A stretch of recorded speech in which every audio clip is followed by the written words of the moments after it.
because we are kind of late. Speaking of other clusterfucks of epic proportions, Yeah. let's start, guys. So first off, we will of course start with experience points. After last game, I don't remember how much I gave you. I think it was quite a bit. It's in the notes.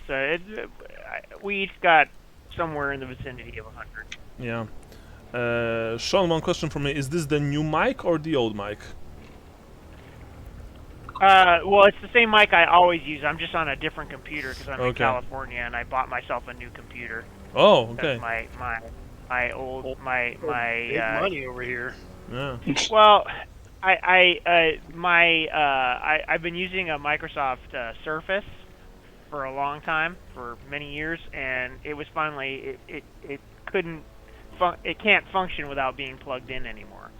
So I was like, so I bought myself a new whiz-banger MSI gaming laptop, and apparently it's got some kind of... can you hear me better now? Because I changed the settings some more. Yeah, that sounds the same. I mean, slightly on my end, slightly better, but it's like you have I can this... hear you. It just sounds like you're talking through a styrofoam cup. Yeah, exactly. Like you Weird. have a piece of cloth over your microphone.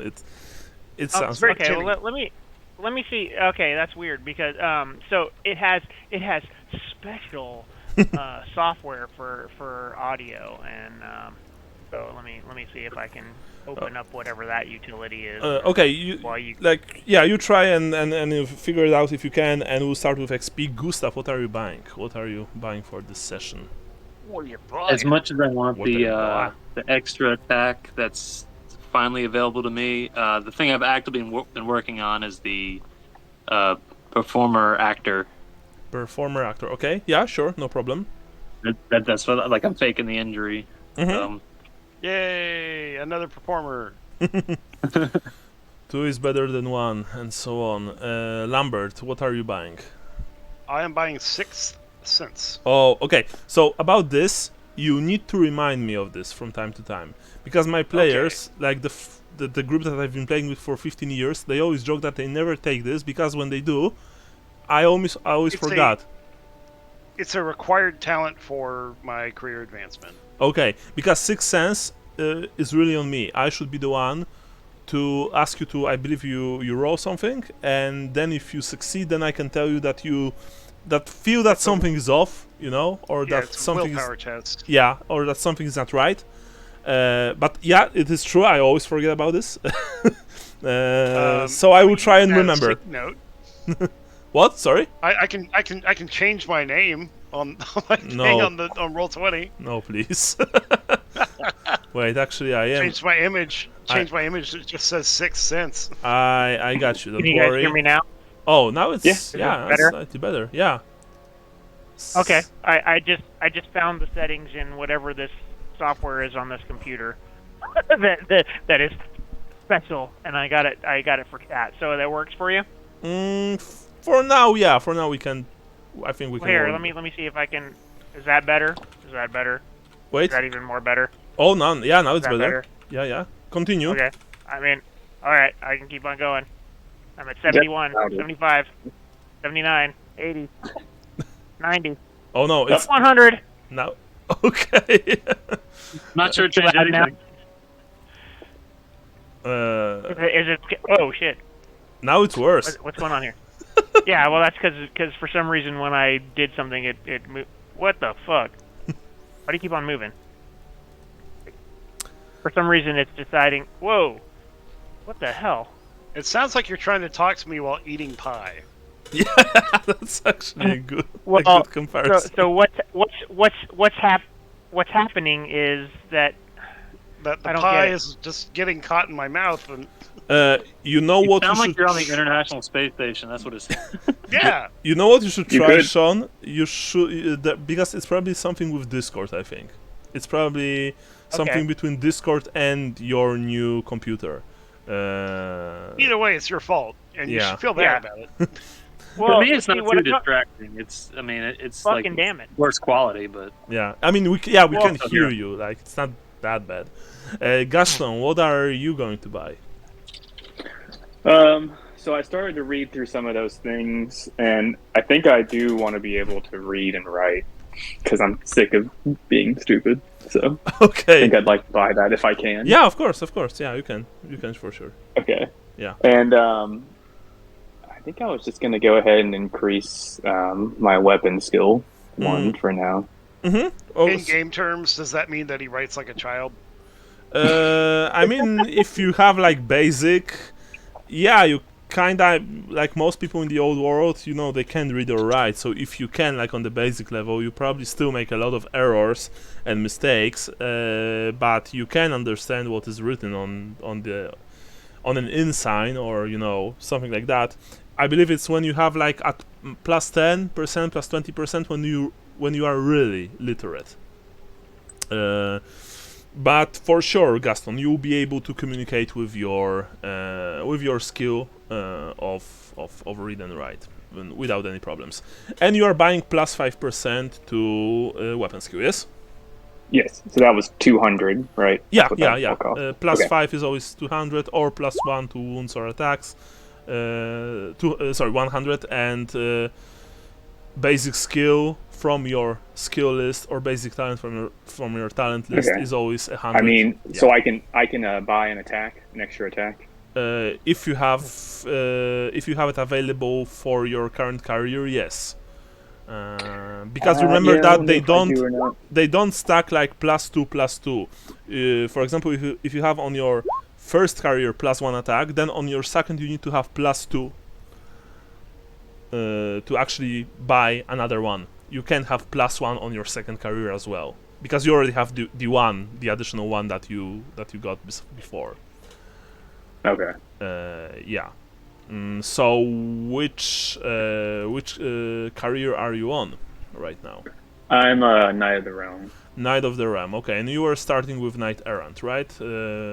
Because I believe so. Yeah. I think you just made me a Knight of the Realm like pretty quickly though into the thing, like into our game. I think maybe like game wise, but you would still need to finish all the requirements. Let me see. This is questing night, so that's not it. I think this is the one. No. Wait a second. Knight of the Realm. Oh yeah, here it is. Yeah, so Knight of the Realm has plus 1 attack. And let me now find Knight Errant, and I'll be able to tell you.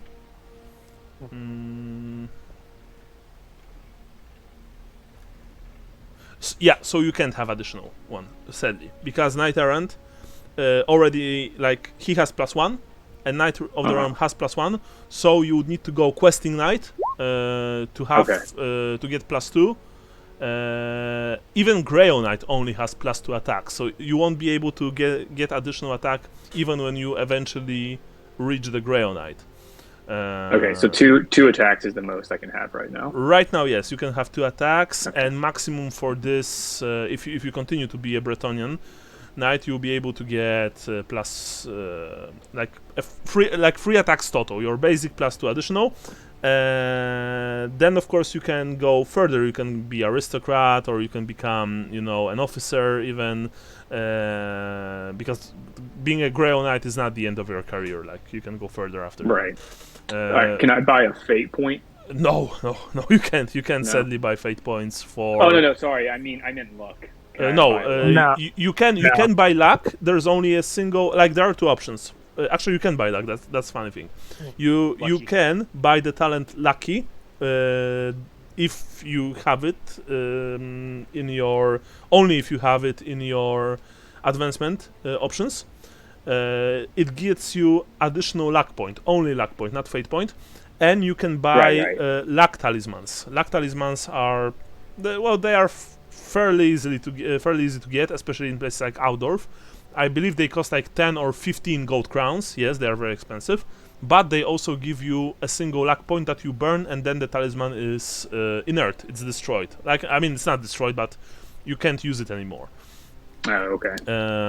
Yeah. All right. Well, then you can just move on from me. No worries. I'll figure out some more stuff. But I still got tons of XP to spend, but I'll figure it out. Yeah. No, sure thing. Johannes, so let's hear what the pie man has to say. I was going to buy actually- +5 fellowship. Okay, yeah, I just want to say that I hear you I hear you well, but +5 to fellowship. Okay, +5 to fellowship. So how much fellowship do you have right now? 59. And I also re-rolled my Doom. Okay. Yeah, tell me, guys, about your dooms, so I can check them. Well, so Andrew decided that he didn't want to do his, right, Andrew? Wait, Yeah, because I've been making mine work. what's that sound in the background? Like someone is assembling something? It's over. Okay, sure, no worries. They were complaining about it earlier too. I'll mute myself next time. Sorry. No worries, no worries. So you, Sean and Andrew, you want to reroll your dooms, yes? I think I'm gonna keep mine. I think I do. Yeah, I think I figured out how to make mine work. Just act like I want to kill everyone, so it's working. Yeah, that's actually a pretty good plan. What about you, Sean? Well, I got another one. We'll see if I can work it in. But I rolled it. I put it in the chat, but I wrote it down here on my in my bio. From the darkness cometh the raven. Beware the man. That's mine. Oh, okay. Wait, where is it in the Wait, chat? did you change yours? Oh, beware the man that is not a man. Okay, Yeah.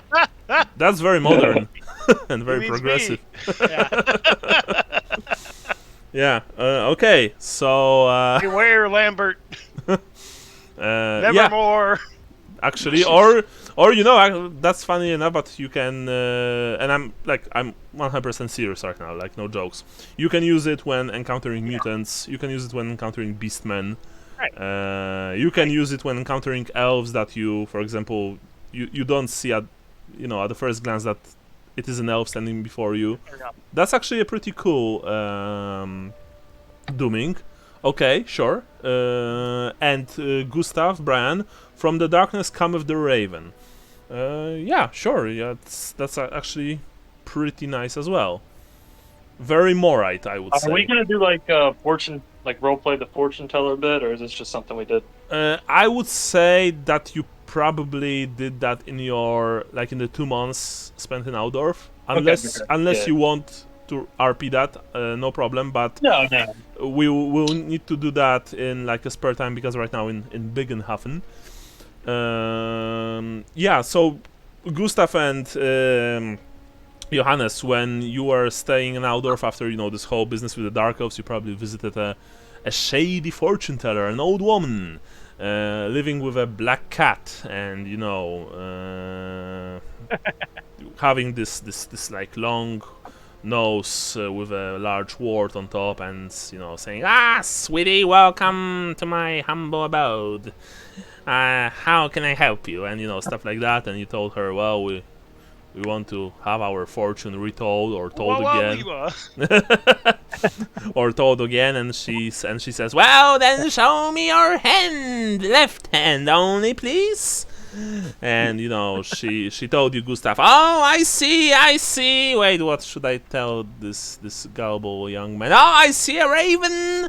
I see a raven coming from the darkness. From the darkness cometh the raven." And Gustav is like, "Whoa." Whoa. And she says, "Well, it will be 5 crowns." Actually, no. She probably she probably took some money from you, but we can say that it was you didn't even feel it. And then Johannes arrived, and she told you that, "Well, you should beware the man that is not a man." And Johannes was probably like, Hey, what's up, guys? And Johannes is like, "Well, it's pretty cryptic, old lady." I know it is cryptic. I know. Yeah. Plays into my xenophobia. Yeah. Wait, you're a xenophobe and you hang out with Bretonnian and a halfling? What the hell? Yeah. Yeah. And a Marienburger. Yeah, and a Marienburg. That's Yeah. Put my All these damn foreigners taking our jobs. taking our women and our jobs. Sure. That's you're not really racist. You just pretend to be. Yeah. Okay, so Exactly. we return, but first of all, who's making notes today? Because the document is already created, but I would like to know who's making. I am making my third round of notes. further. Yay, it's me again next time. Yay! I know that you are very happy about that. That's all right. Yeah. Okay. So It's been a long time since Lambert made a journal entry. yeah. So Sean is making notes. Last time you were traveling to Bögenhafen. In fact, you have Bögenhafen in sight. Funnily enough, you can see it in the distance. You know the walls of the town and the actually wait a second. Yeah, the walls of the town. The countless smokestacks coming from countless chimneys, right? Even from here, of course, you can smell the agglomeration. Bögenhafen, from what you recall, has like maybe 5,000 people living in it. But of course it is still a relatively large merchant town. However, just before you got there, you were stopped, if you recall correctly, by a bunch of road wardens. Only a pair, actually. Sorry, not a pair of road wardens. I think there were like 5, I believe. So let me quickly see. And yeah, and the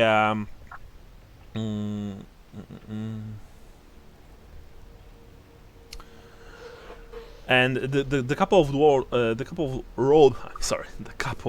wardens that stopped you. They ask you to step out of the coach that you were traveling in with. Well, she's not a noble woman, Elise Magirius. She's a merchant gal, probably, you know, an heiress maybe to one of the merchant families of Bögenhafen. They've told you that in the name of the law and Graf Grunberg, they ask you to step out of the coach, and they ask Gaston to step off from get off from his high horse, because they will apparently frisk you for some reason. That's hot. Yeah. Of course, Elise is like, "What is the meaning of this? What is the meaning of this?" And one of the road wardens, their weapons are still sheathed, even though you can see that they have their hands on the pommels of their swords and cavalry maces as well. You know, one of them has fingers very close to his pistol, holstered in front of his belt. One of the road wardens says, "Well, ma'am, it's because the Graf of Grunberg was robbed." And she's like, "Wait, what?" And he's like, "Well, yes, he's been robbed. You've heard me right. There's been some evil business afoot in Grunberg, and a very expensive necklace was stolen from the Graf. Stolen piece of jewelry." And of course she says, "Well, that's preposterous. I am just returning from Grunberg, and I've spoken with the Graf. You wouldn't dare to accuse me of the theft, right?" "No, ma'am, but it is our job, it is our duty to check all leads. And who are those people that you are traveling with here?" And you know, he looks at all of you skeptically. "Well, that's a rather eclectic bunch, wouldn't you say?" And I mean, this man would probably know the word eclectic, but whatever. Yeah, gentlemen, gentlemen, greetings from the glorious city of Altdorf. My name is Johannes Knappen, and I am transporting this wonderful. Maybe they can't see it because it's in a box. Yeah. Stained glass window for the Temple of Bögenhafen. Bögenhafen, yeah. You that's right. Yeah. You know, the leading road warden, he looks at you with just like one eyebrow raised, and he says, "Well, Johannes Schnappen, and What is your profession? Can I ask? I am a merchant in training. Merchant in training. So you sell stuff, but not too well, yes? Would you like to buy something? No. He says. and who is this? And he points at. Yeah, and he points at Gustav. What's your I'm name? leaning against my staff, Yeah. and I hold out my left hand to shake his hand. I'm Gustav. He Then Hook. he doesn't shake your hand actually. So you know this is the awkward part when he keeps you hanging, like you have your hand extended, but he doesn't take it. I put it away. Yeah, and he's like, sorry, come again. Your name, Gustav? What? Van Heck. You told him your real name. Okay, let me quickly roll one thing for the man. Yeah, my business partner gave his real name, so Yeah. I guess that's what we're sticking with. You have a funny accent, young man. Where are you from? Also from the first city of Aldorf? No, I'm from Leidenhoven is where I spent my formative years, but Where the hell also is... Marienburg. Oh, Marienburger. You see that one of the road wardens spat on the road. Not too sadly, I might say. So you know, so the leading road warden, he didn't introduce himself to you, by the way. He says, "Oh, Marienburg, eh? You're a bit far from your home by the sea, I would say. What is your business here? Why are you traveling with Lady Elise and those?" And he looks at Lambert people. Hi. Well, I'm a healer by trade, but He I'm thinks I'm people. I'm accompanying my business partner here on his latest venture. And- You point at Johannes? Yeah. So one of the road warrants says, an outdoorfer doing business with a Marienburger? That's a treason, I think, isn't it? And the living road warden is like, no, it's not treason. It's just very bad taste on part of the outdoorfer. But very well, young man. Tell me, what are you selling? And he looks at you, Gustav. They ain't nothing. Wait, This is my business partner's so plan. all right. So, what is your part in business then? What are you removing? I don't know, excessive hair from his back because you're a healer or something? I Well, don't quite know yet. That's up to him. Wait, so you're his business partner, but you don't know what kind of business you're doing, right? That's what you're telling me. That's why I leave the business decisions to him. Wait, another road warden looks at at his boss and says, "I think he might be simple, sir." Yeah, I think so too. Anyway, they look at you, Lambert, and you, little man. Are you also in business that you don't know anything about? Well, I'm Lambert Cherryheart. Nice to meet you. And I put my hand up. He doesn't shake your hand. And by the way, it's not that he doesn't like you or even you, Gustav. It's that they keep a safe distance from you guys. You can see that those road wardens, they probably, had a few nasty encounters on the road, and they are just very careful. I put my other hand up. Or he doesn't react to that in either way. I put on my best smile. Mm-hmm. Well, I can see that you can raise your two hands, halfling, but you still hadn't told me what is your business here. I mean, like, I'm friends with these guys. We all own a business together. Oh, what kind of business, pray tell? A tavern? A tavern, a Marienburger, an Yeah. outdoorfer, a halfling, and a knight from foreign land, says the road warden. Gaston probably... Foreign land's my ass. Like, oh, you mean him? Yes. Yeah, well, yeah, his case, yeah, sure, I get that. Like, we're all just from Altdorf. Like, we're all just in Altdorf. Do you give the third degree to everybody that comes from Altdorf? They don't say anything to that, but one of the road wardens snickered a bit. saying, well, technically, I think that the provinces of those little people is it even part of the empire? Like what, the Moot? I think it's called the Moot. Yeah, I think it's called the Moot. Yeah, I've heard that it's very green. Yeah, I think I heard that too. Yeah, yeah. And you That's know, fun. Yeah. We have half of Sterling's land. Yeah.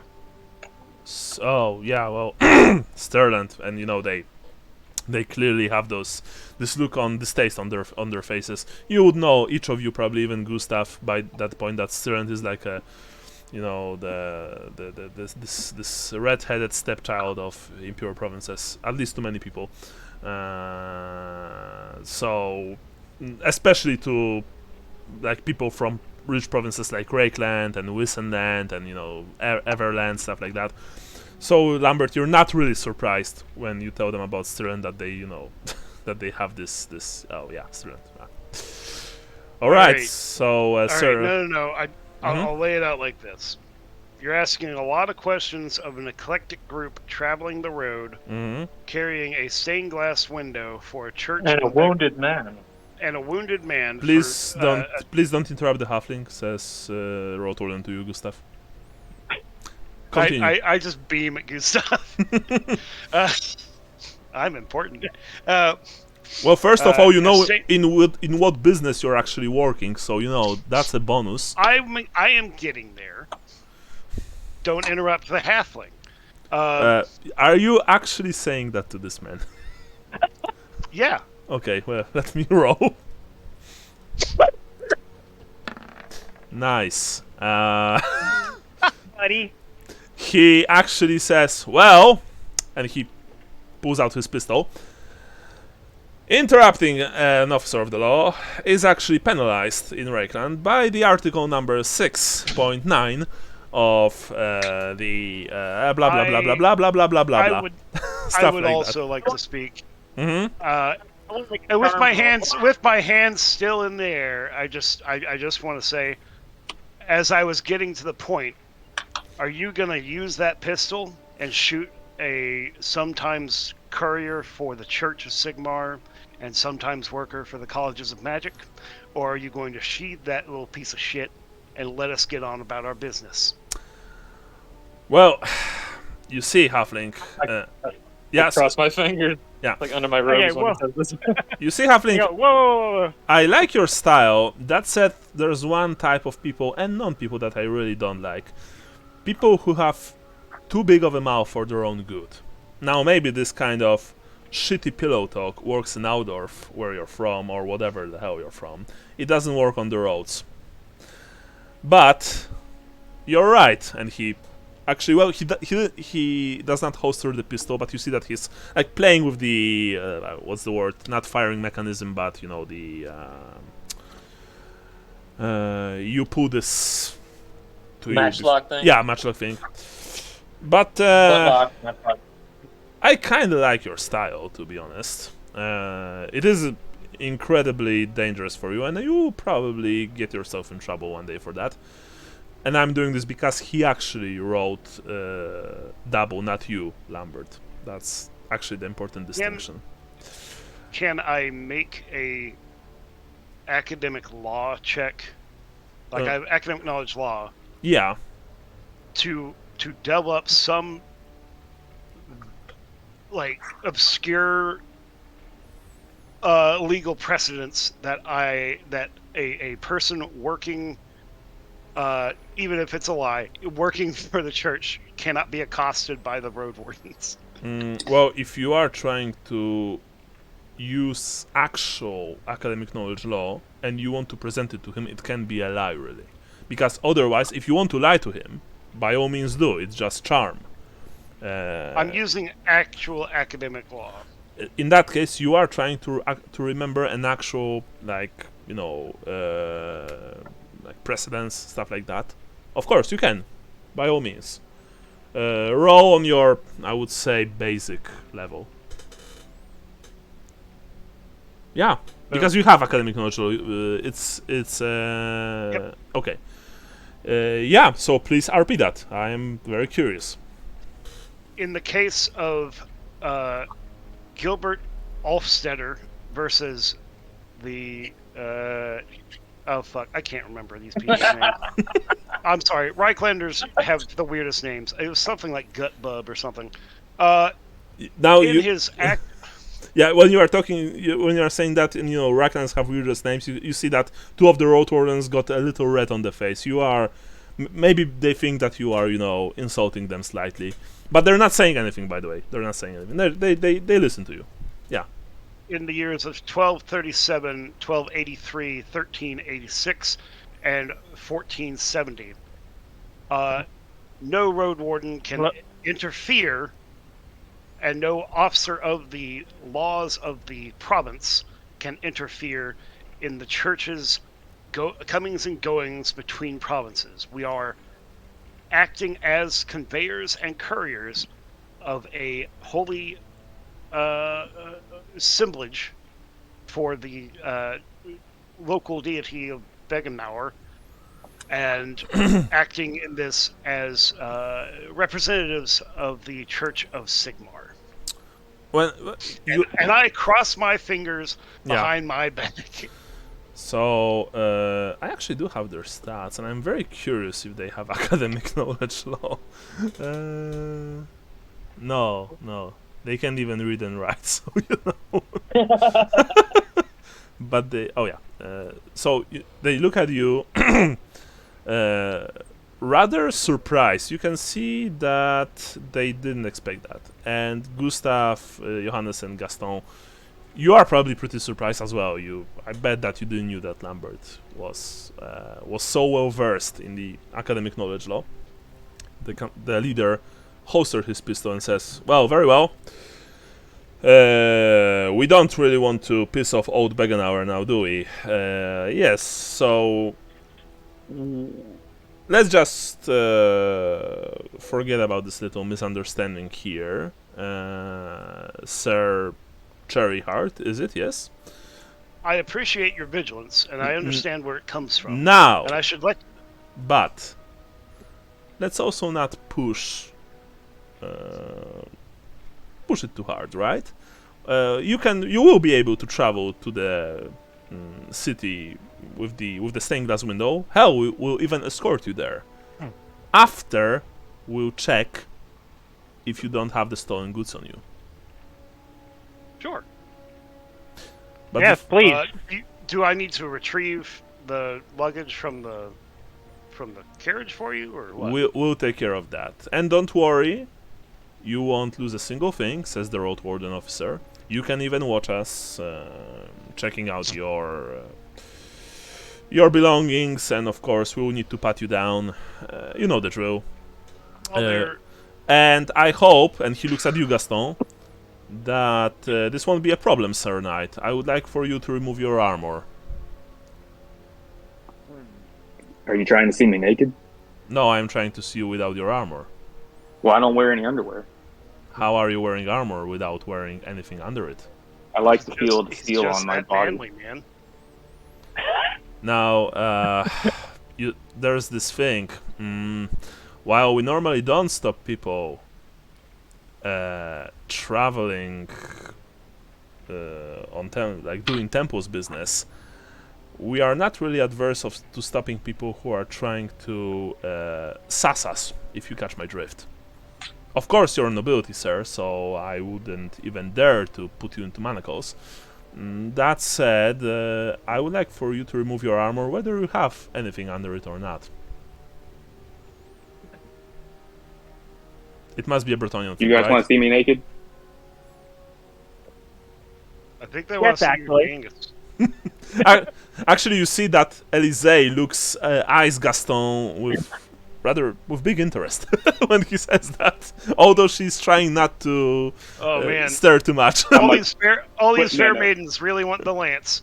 I'm gonna take everything off, and I'm like a Ken doll. Yeah. Oh, so you have the slashy hermaphrodite mutation, right? All right. So what I'm gonna do? Hung like a pimple. I'm gonna drop my bottom half armor and bend over. No, you. Oh, Jesus. So I'm gonna turn around, drop it, and just bend over in front of everyone. All right, so you see the Gaston. It actually takes a while because, believe it or not, even putting Right. a male shirt over your head takes a while. And I've been talking about this to people who they play like I think you have Renaissance Fair in the U.S. We have like historical reconstruction is what it's called here. Yeah, I used to do SCA. Yeah. Yeah, so they told me that it's not like a T-shirt. It actually takes quite a lot of time. Yeah, it's like a 30-minute to an hour ordeal. Yeah, When Gaston bends over, yeah. like Actually, that, Gaston does that, and he bends over, and the road wardens are just speechless. That's Are they all how we paying- do it in. That's how we do it in No. Bretonia. Are they all Exactly. paying attention to him? Wait, Bran, what were you saying before? Because you were saying something. when he does that, I say I think that's where he's hiding the necklace, and then I blow the road warden a kiss. Oh, now you are just asking for trouble.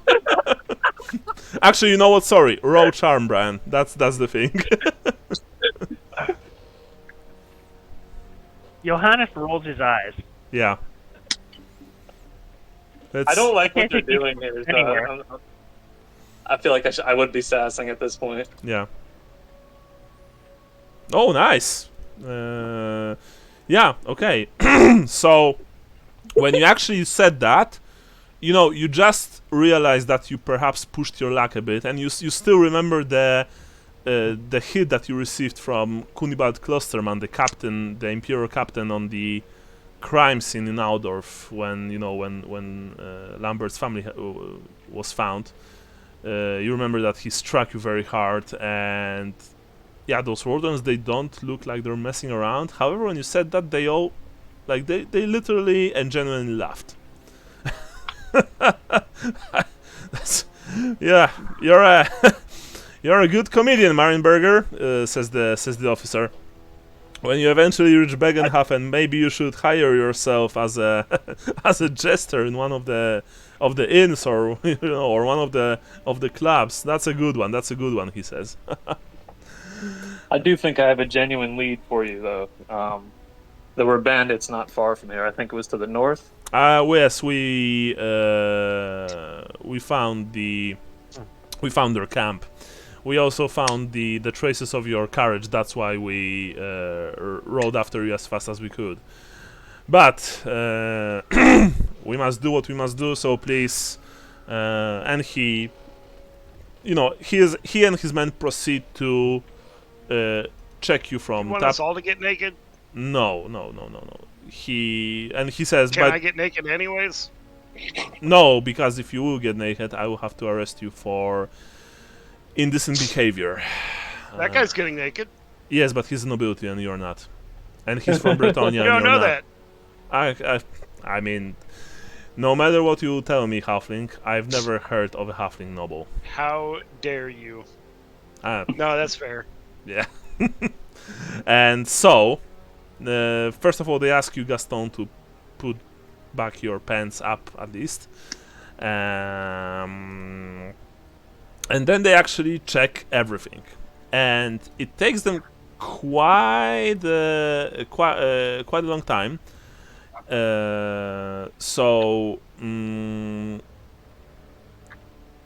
They search the coach first of all. Of course, Elise is slightly protesting, but not too harshly, and she genuinely smiles when she sees your antics, and she even smiled when Gaston did the pants thing. One of them says, "Hey, Nige, look at this damage on the coach." And the lead road warden sees like the sword blows on the side of the coach. You get that from the bandit attack, and then asks Elise if they are from bandit attack, and she says yes. She explains what happened. Yeah, sorry, Sean, go ahead. I was gonna say, don't we still have like the the almost bled out Guard? Yeah. And they see it when they look inside, and one of the Roadrunners is like, "Whoa, this man is almost dead." And Yeah, that's we were trying to get him. Kind of in a rush. Yeah, we were trying to get him some medical help. We were only able to stabilize him thanks to our good friend Gustav here. oh, the Marienberger who doesn't know in what kind of business he's working. Yes, all right. Jack of all trades. We're situational. Now, right, we'll try and check the rest of your belongings as fast as possible, and so you'll be able to get this man to Bögenhafen. Hopefully, Old Man Moore won't snatch him up just yet, says the officer. However, like he also takes like Elise to the side and speaks to her quietly. You can hear the conversation, like he's asking about the injured coachman. She also tells him that that one of her bodyguards was killed on the road, and you can even hear, all of you, that she genuinely goes to great lengths to describe their courage, the courage of Rolf and the courage of the slain men. Like she's really, it's not for play, you know that, you see that. This woman is truly making sure that that her underlings are described as best as possible, and you can also see that she's genuinely torn that that one of them got killed. So after like 30 minutes of checking all of you, patting you all down, they don't actually pat you down, Gaston. However, they ask you to remove, the top pieces of armor, and just to be sure, you see, like, you made good impressions on them, all of you, but you can also see that it's probably not good to antagonize them too much. They are still lawmen, and you guess that perhaps taking this a bit too far is risky. So my question to you, Gaston, is: do you actually take the top off? Yeah. Yeah, and the thing is that they don't pat you. They just ask you to show them the insides of your armored leggings, of your like cuirass, breastplate, stuff like that. But yeah, they don't pat you. You are nobility, and perhaps they are afraid of what would happen if they would overstep their, their limits. That said, they don't have any qualms in patting down Gustav, Johannes, and Lambert. And they don't find anything. They also don't find anything on your cart. It takes them good 30 to 40 minutes, so it takes quite a lot. Eventually, you can see that they are a bit frustrated. The leading man says, "Well, that was a fucking waste of time. Apparently, boys, we received a false tip. I believe that was called. So anyway, thank you, dear Lady Magirius, for your time, and you fine gentlemen of various origins," he says, while looking at you, especially looking at you, Lambert. "We bid you fair evening, and actually, we told you that we would escort you to Bögenhafen, but it's not far, and we still need to go back and report back to Grunenberg. So, Sigmar be with you, and safe travels." They get on their horses. And also with you. Yeah, they get on their horses and they're like, "Yeah!" and they drive away. Elise approaches you, all of you, and says, "Thank you for your wit, I believe. You actually did pretty well here." Hello? Hello? Hello. Sorry. You guys there? Yeah. Can you hear us? Now I can hear you. I don't know what just happened. It might be my shitty internet here. All right. So, have you moved to California permanently, or is it just a trip? No. I'm just visiting my dad, and he's got this cellular Wi-Fi thing because he was out in the middle of fucking nowhere. Oh, maybe that's because that's why your like the quality of your voice is so poorly. I've heard that when you use like cellular internet and you try to talk over Discord, that the quality is very bad. So there's Okay. probably you won't be able to do Well- anything with that. But like no worries. Anyway, Elise says once again she thanks you. And she suggests that you should get moving. The west gate is near, and she actually instructs you to go through the west gate. So now I'm going to read you this small portion of text. You arrive in Bögenhafen at twilight. In the darkening gloom, your coach, the coach with Elise and your cart, passes through the west gate beneath the suspicious stares of the town watch, who make no attempt to slow you once they recognize Elise, who gestures to them from her window. Just past the gate you enter the city's mercantile and commercial district. The few citizens still on the streets hastily make their ways to their homes or are looking locking up for the night, packing up stalls and the like, as an altogether different sort of citizen emerges to walk the streets. Footpaths, thugs and blackguards cluster in doorways or loiter in or around the alleys, and all watch as the coach rumbles down the road. Elise offers to drop off the halflings first. Remember, you have 2 halflings with you. But the pair declines, saying, "Oh, do not trouble yourself, good lady. Anywhere will do. It might be in our best interest to lay low for a couple of days until we can be sure who it was that was responsible for our abduction. In fact, here would be perfect." Matchwike, the leader, you believe, points to a gloomy intersection that seems entirely unsafe, but in any event, the halfling is insistent, adding, "No worries, we know our way around."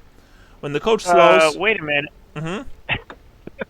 Weren't you going to pay us when we got you safely home? Wait. Let me finish this, because they will pay you. Yeah. When the coach slows, Candlewick hopes out and looks around, while Matchwick, as he clambers out of the coach, says, "Oh, as for the money we owe you, yes, if you come by Birds at, yes, how about 9 sharp?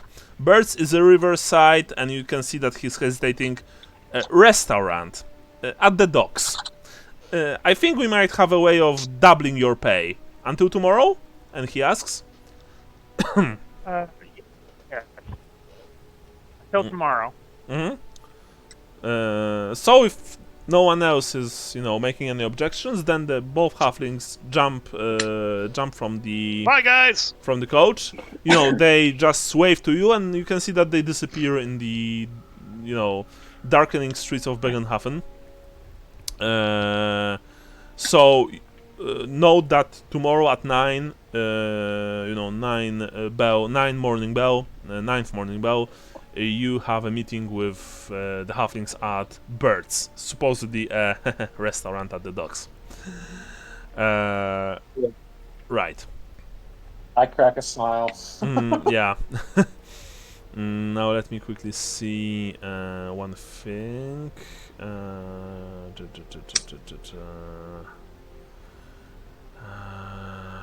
Where is it? Oh yeah, here it is. Okay, I was. Now, it might be strange to you guys, but sorry, number 2. You find number 2 on the map. This is the west gate, and I believe it is. Yeah, it is here. Oh, okay. Yeah. Yeah, I see it. And so you traveled all the way to with Elise. You traveled all the way to wait to the mercantile district, and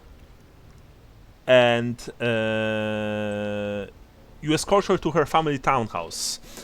Sorry, not to mercantile, to the artisan quarter. It is I believe it's area it's area D. And did I? Oh yeah. So please check the Bögenhafen map in handouts, because this is important. It's below Elysee Magirius, by the way, and I've also uploaded Elysee, Candlewick, and Machuike to handout, so you can see how they look. If you look at the map, remember it's in the handout section. Then there's the Artisans Quarter, and the Artisans Quarter is number. Let me quickly tell you. It's Area D of Bögenhafen map. I know there's it doesn't say that on the map itself actually, so it's Area D. So you've traveled from the Western Gate all the way to this place. It is a short ride to reach a quaint 2-story house, and once you're there, she says, "Thank you all, thank you for your help and for returning the documents to me." She actually pays you. I believe she paid you before. Right now, I don't remember.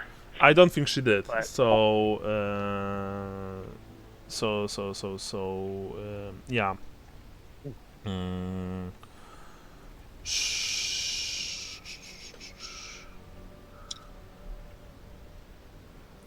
Let's say that each of you gets 5 gold crowns, I believe. Okay. Yeah.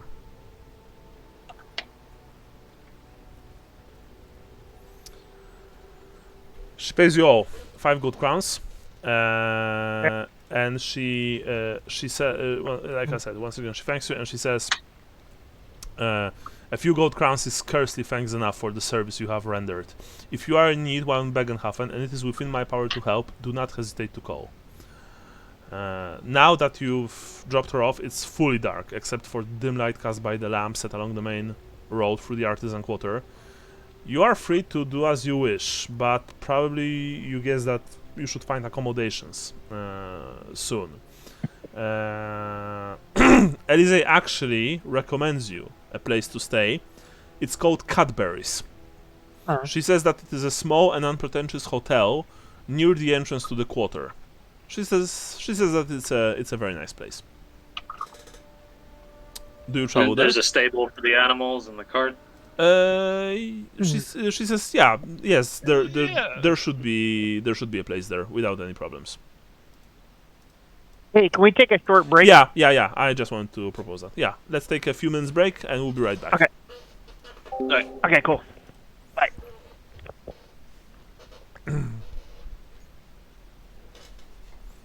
So how was birthing class? I think he took a break too. Oh. I'm gonna go run to the bathroom.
Well, that's warped.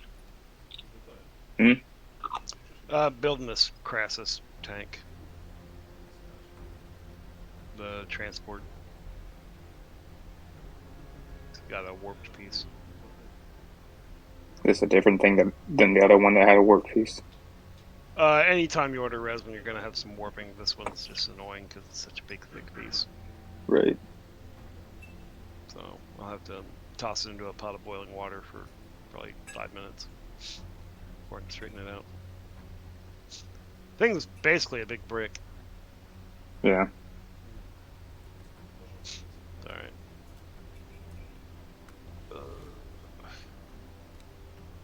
That's alright. It's not necessary for the rest of this,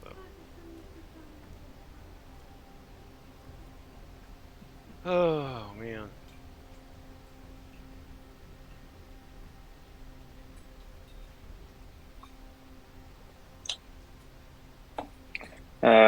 Do you ever use that Instaset stuff, like the super glue accelerator? Oh, zip kicker?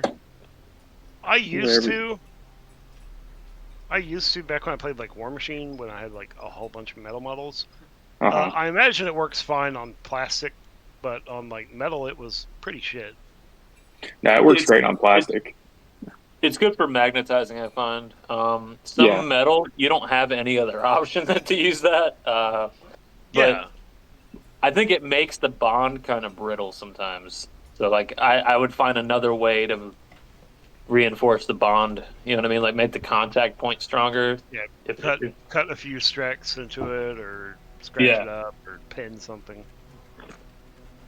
I like using it on like when they have to like hold like a big, something like flag or something like that. It's just easy just to throw it on there and put it on. Do you see there's a physicians guild, Gustav? Yeah. I actually have a medallion for it. I forget how long it's good for. You got to pay dues and all that, though. Interesting. Hagen's Wharf. What the fuck is that? 18? Oh, you mean in Bögenhafen there's a physicians guild? Yeah. Oh, I didn't see that. Yeah. I'm just looking at the map that he put in the handouts.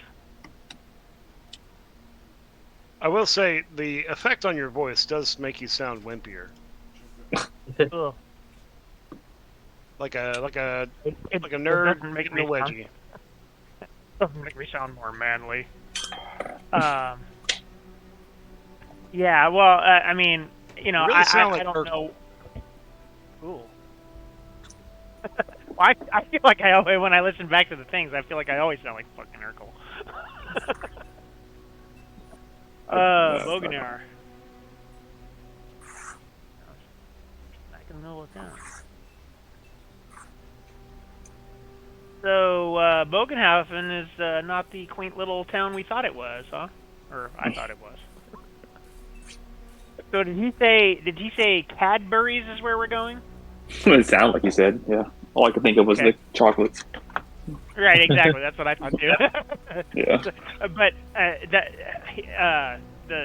the audio dropped out for me a little bit during that whole thing. So I think I got. She was saying that she'll help us if we need help, right? think so. Hey, if you're, That- yeah, she was just giving us the whole like, hey, if you're tired, pull over. If you're hungry, eat something. Kind of Yeah. help. I don't know if any of you guys meant to object to the Home is halflings where the hungry running off is. without paying us, but I did not believe them. Yeah, I didn't don't believe care them either. Yeah. Like, it's not like I'm going to beat them up for not paying us or anything. Yeah. No, well, that's what I was saying. That's why when he said that, I was like, it's like, wait, you're leaving here. We're supposed to take you home, and you were gonna pay us. What the fuck?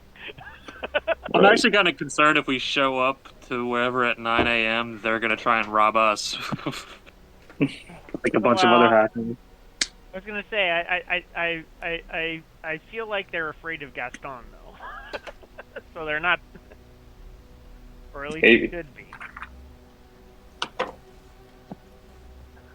Well, we'll see. Ooh, I think I shall save this document as I am working on it, so that I don't have a. Okay. Anyway. Yeah, I will say the other thing that it's hard to get used to is like at home I have like this giant freaking curved monitor and I can put all kinds of windows up in it and so having just like a 15 or 16-inch monitor fucking sucks. Yeah, it's definitely like a shock to the system if you're used to having like a lot more space or like working on 2 monitors and then like all of a sudden working on 1, you're like, oh, it's terrible. Exactly. Well, what I should have done, because I do have some travel extension monitors that I bought when I was using the Surface, because it definitely did not have a big enough monitor for all this stuff, and I just didn't even consider bringing them. So, whoops. Lesson learned. But that's the weird thing is like you guys are saying that everything is weird. It's because I've gamed from here a couple times over the years. So I don't know. I'm just assuming that it's just me not knowing how to use this equipment yet, mostly. But my dad's internet is getting shittier for whatever reason. I don't know why. He's using like T-Mobile. That's because your dad doesn't work at Nintendo. Yeah, there you go. Oh man, you think about all the power gloves I would have if my dad worked for Nintendo. Yeah, man.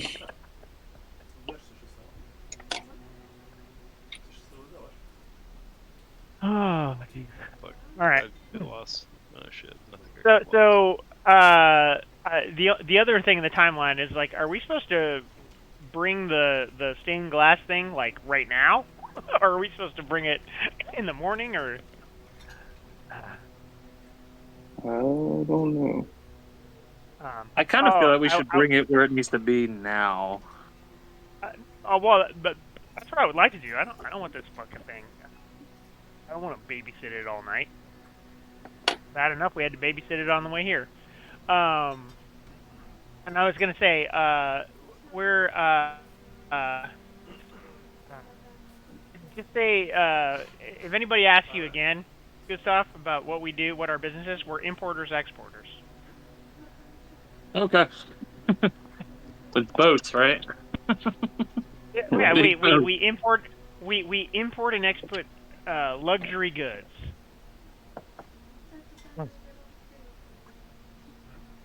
We're in the business of constructing super yachts. Yeah. I guess really I'm just an investor. I am on the side of Gustav here. I think we should really just go down the party cruise business plan.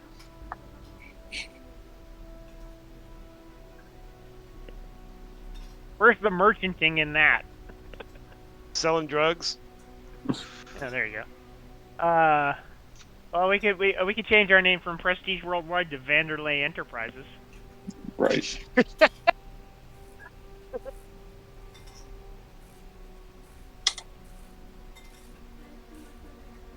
I gotta check out this Physicians Guild while I'm here. Yeah, it just jumped out Our at me. our first riverboat party cruise will be called the Catalina Wine Mixer. There you go. It's the fucking Catalina wine mixer. Not the Cinco de Ocho. Whatever the fuck that was. What was the ESPN channel that Oh yeah, from ESPN Dodgeball 8, that the was like Ocho. Yeah. obscure Sports Weekly or something? Yeah. No, but it was ESPN 8, the Ocho. The Ocho.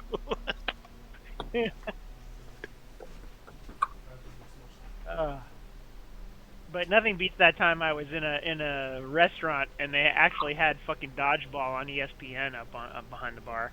Hell yeah. I was like, wait, what? Wait, the Ocho exists? Yeah, it really was. It was mind-boggling. I'm shocked. Yeah, I think like 10, 15 years ago, there was this whole like let's make as many ESPNs as we can. We'll cover fucking everything. Right. You know what I mean? Yeah. It was Now like, they just oh, have you know, the that app. wasn't even sports they were like doing for a while. Yeah, well, Fox Sports did that. I mean, they were like Fox Sports Southwest, Fox Sports. Like they had like blah, blah, blah. Yu-Gi-Oh tournaments on ESPN, and it was crazy. Like I don't think anybody was like actually watching. Like they were just trying to cover everything all the time. Like Well, I know I'm it does still show up on ESPN that you can catch like the Magic the Gathering finals on one of the ESPNs. That's fucking. That's some nerd shit right there. I mean, these are serious athletes, man. They might get carpal tunnel. Yeah. I'm still trying to understand the whole thing about how people like play video games professionally.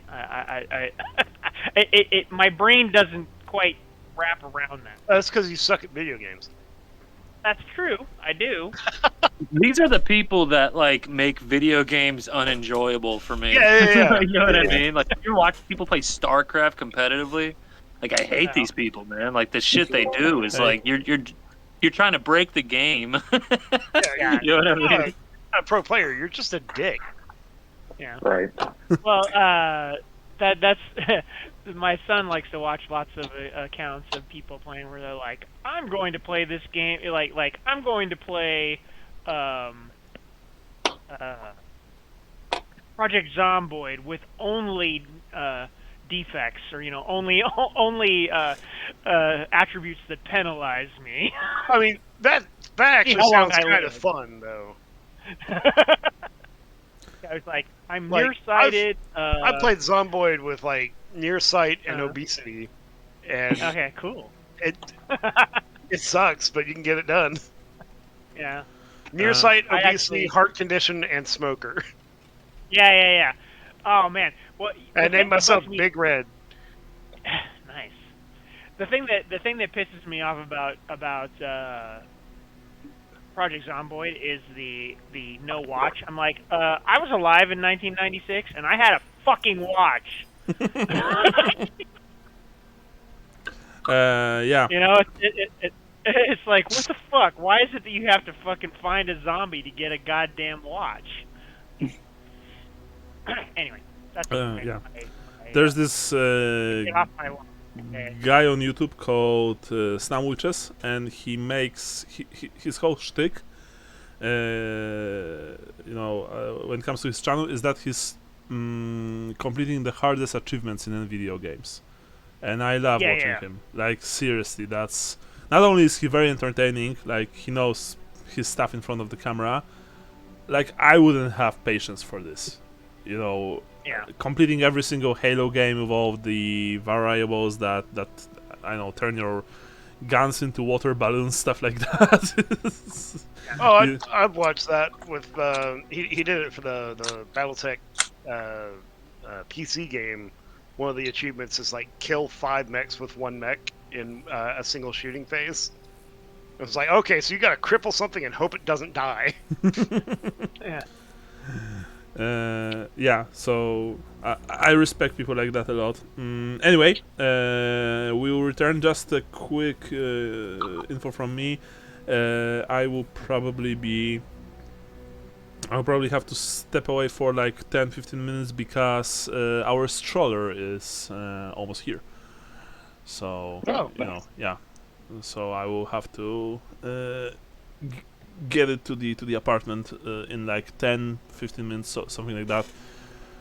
Yeah, sorry guys, but you know how it is. Anyway, You know exactly how it is. yeah, yeah. You, Sean, I'm pretty sure. I mean, Brian Yeah. and Michael as well, and Andy soon, just like me. Oh yeah, I got Yeah. the stroller up here. Yeah. Yeah. Okay. So anyway, Better have the goddamn stroller. Right. Hey, Andy, do you guys need a baby swing? No, we inherited so much stuff from people. All right. Thank Yeah, I you was though. gonna say like Duncan never used it. Yeah, Like he kind of hated it. yeah, You mean a baby catapult? right. No, it never swung that hard. Yeah, Okay. we're actually against those. So, Yeah. but yeah, okay. So, because it's dangerous, right? Something like that. It's really good at flattening your child out. it's apparently actually not good for their development or something like that of like being able to stand and stuff like that, like on Okay. their Yeah. own.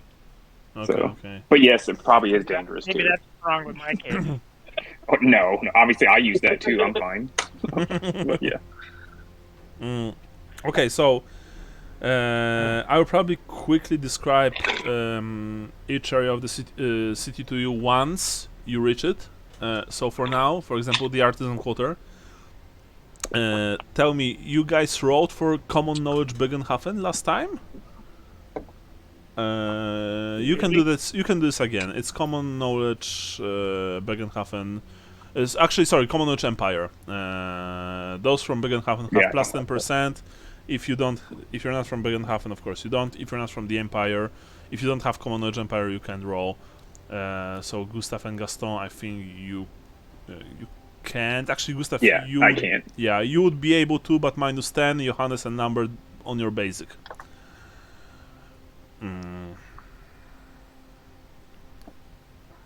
Oh, nice. I So rolled. you've passed Johannes? Because Looks like I just passed, just Wow. barely. wow, nice. And Lambert, or no, or did he roll for it? Yeah, Lambert did. roll. Yeah, yeah. I got a 1 or I got a 30. Okay. Yeah, no. That's, So what you know is that the artisan quarter is bounded roughly by the Handwerkerbahn, the Eisenbahn, and the Gottenplatz. As you traveled through this quarter, you've noticed that the buildings in this area range from small, unpretentious workshops to the elaborate, ostentatious dwellings of the master craftsmen. Most of the inns that you've also passed seem to be of average quality, like the like the Cadbury, supposedly, and you've also noted that the signs above most of the inns were, well, related somewhat to a particular profession of artisan. You guess that during the day, this place is probably teeming with people visiting the various workshops, including ordinary townsfolk, servants, apprentices, and parents trying to apprentice their offspring, of course. The area is, you guess that, especially you, Lambert and Gustav, that is a favorite haunt of beggars and thieves during the day, since this is where a great deal of money changes hands. Now, each of you notices that at night the area quiets and is frequented only by footpaths with the occasional group of thugs and other criminals. You also guess. Okay, sorry. I'll need to very quickly get up. So I'll finish this once Okay. I'm back. Like 5-10 No minutes. Okay. all right, Yeah. good. I'll go get something to eat. Andrew, I'm too lazy. What time is it?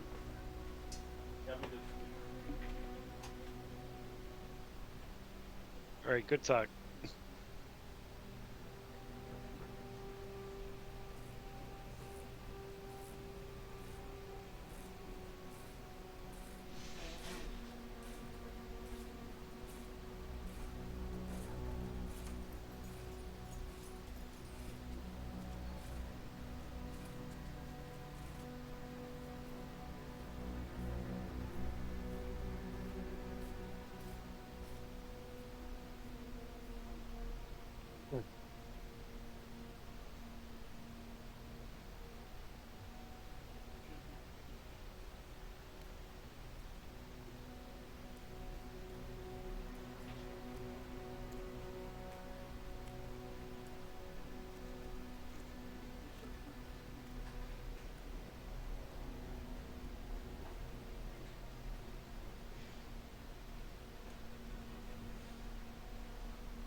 scared the shit out of me.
Still thinking.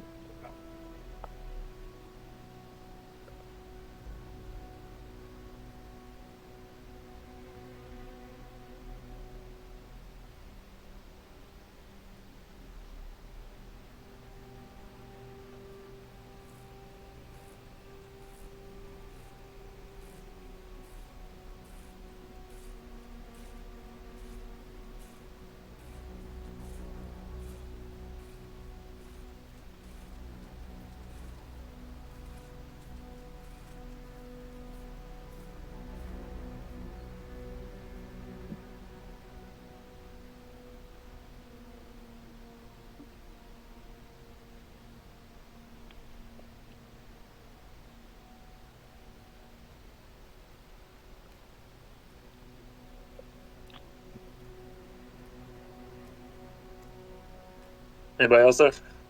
I can hear somebody eating food. It's an That's unpleasant me. sound. Man, first you can't hear me talking, now you're complaining about hearing me eating. God damn it. Yeah, man.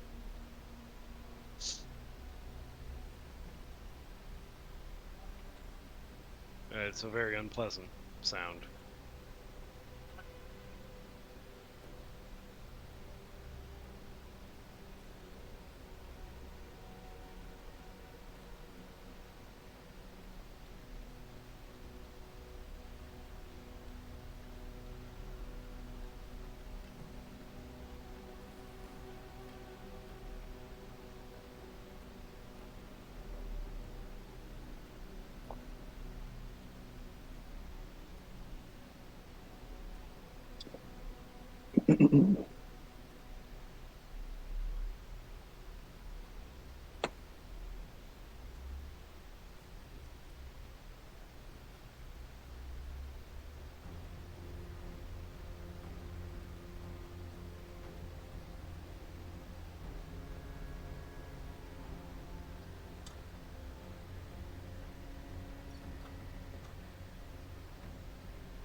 little fucker.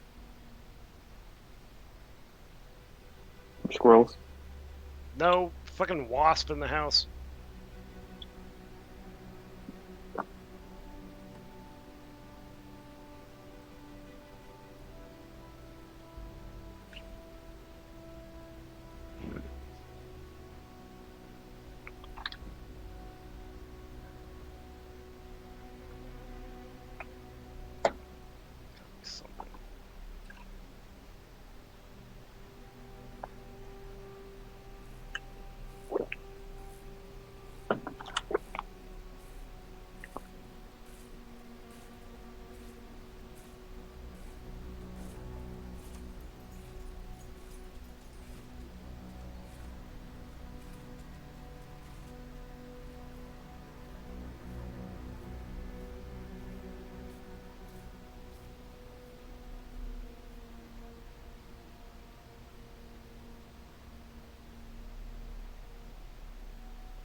Right, well, hey guys, I'll be right back. I need to go wash this out.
I'm back.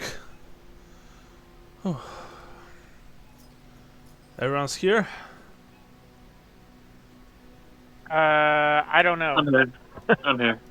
Okay. I'm yeah. here. Michael is away, I I think? think it's just. Yeah, he had to go do something. Okay, back in 2 minutes. Lumber skills. Okay, so anyway. Man, strollers are heavy. Whew.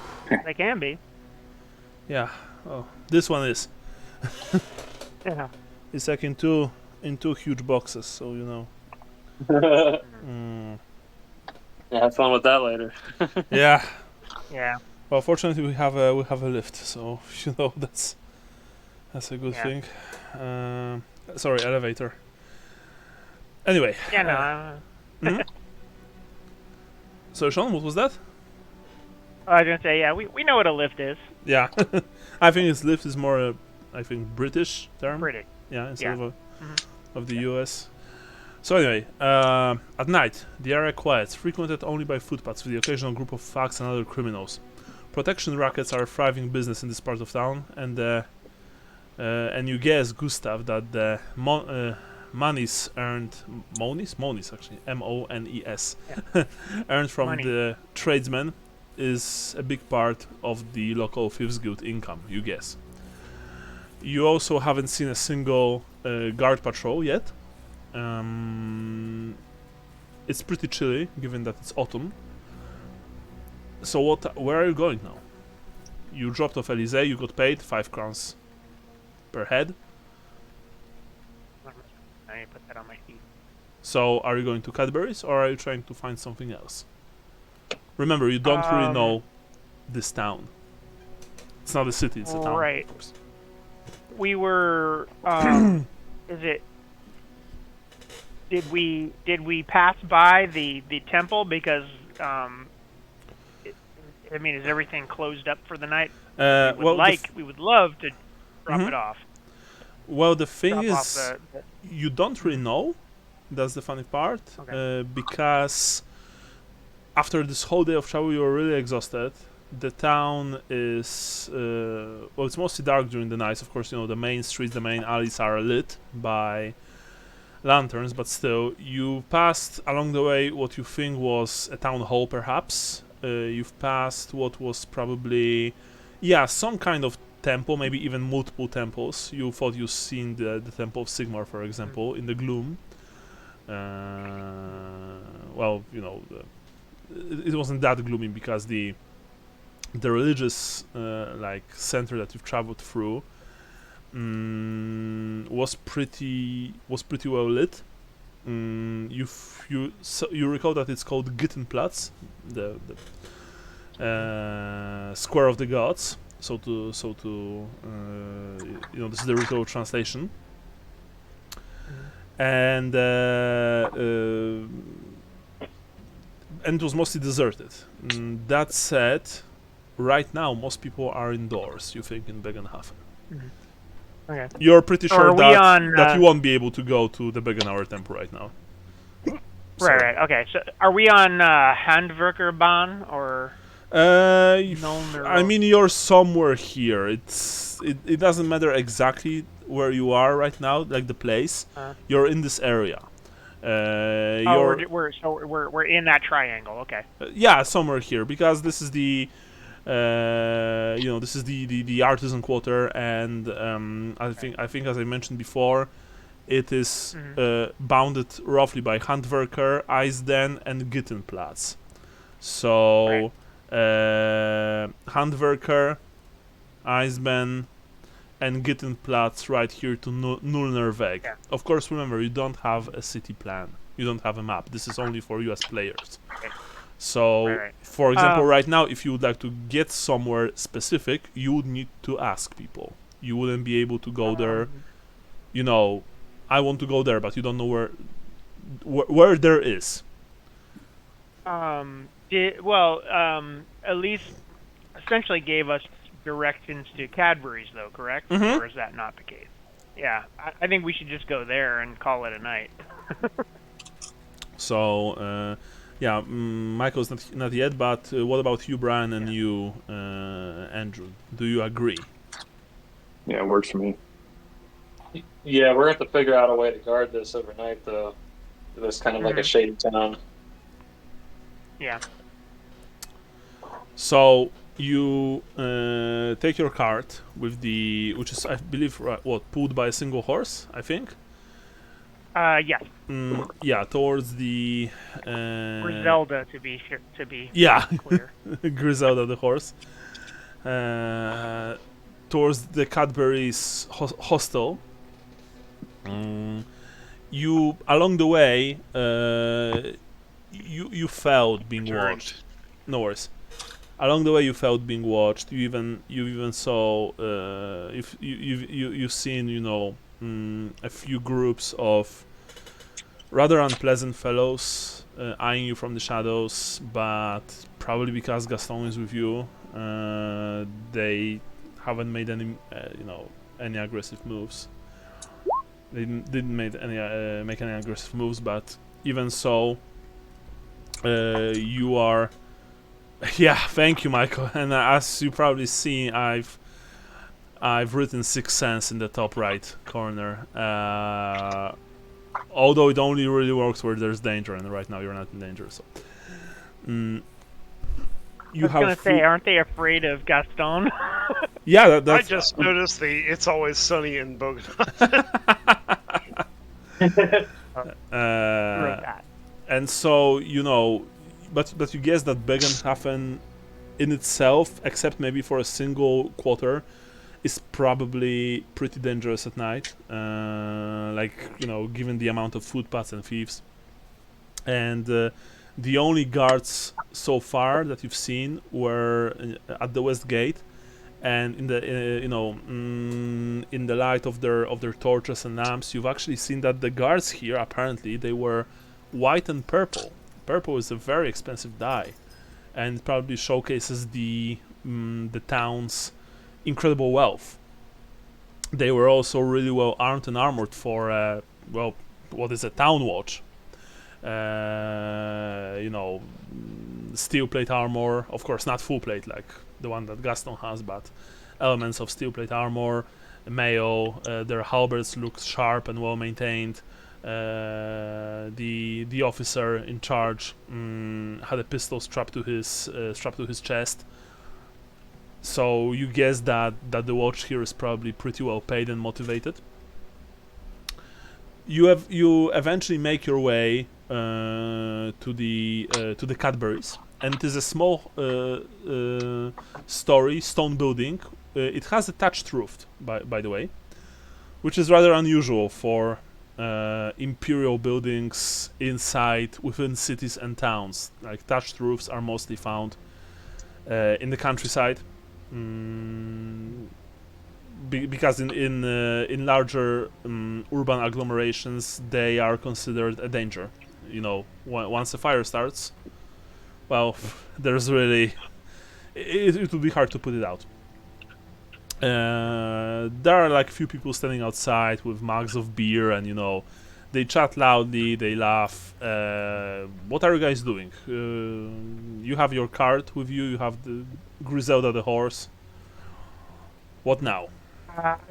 I'm looking for the stable. Well, you don't really see it here, but maybe it's in the back. That said, you would probably know, Johannes, that before you go check, it would be wise to ask. Yeah. Well, I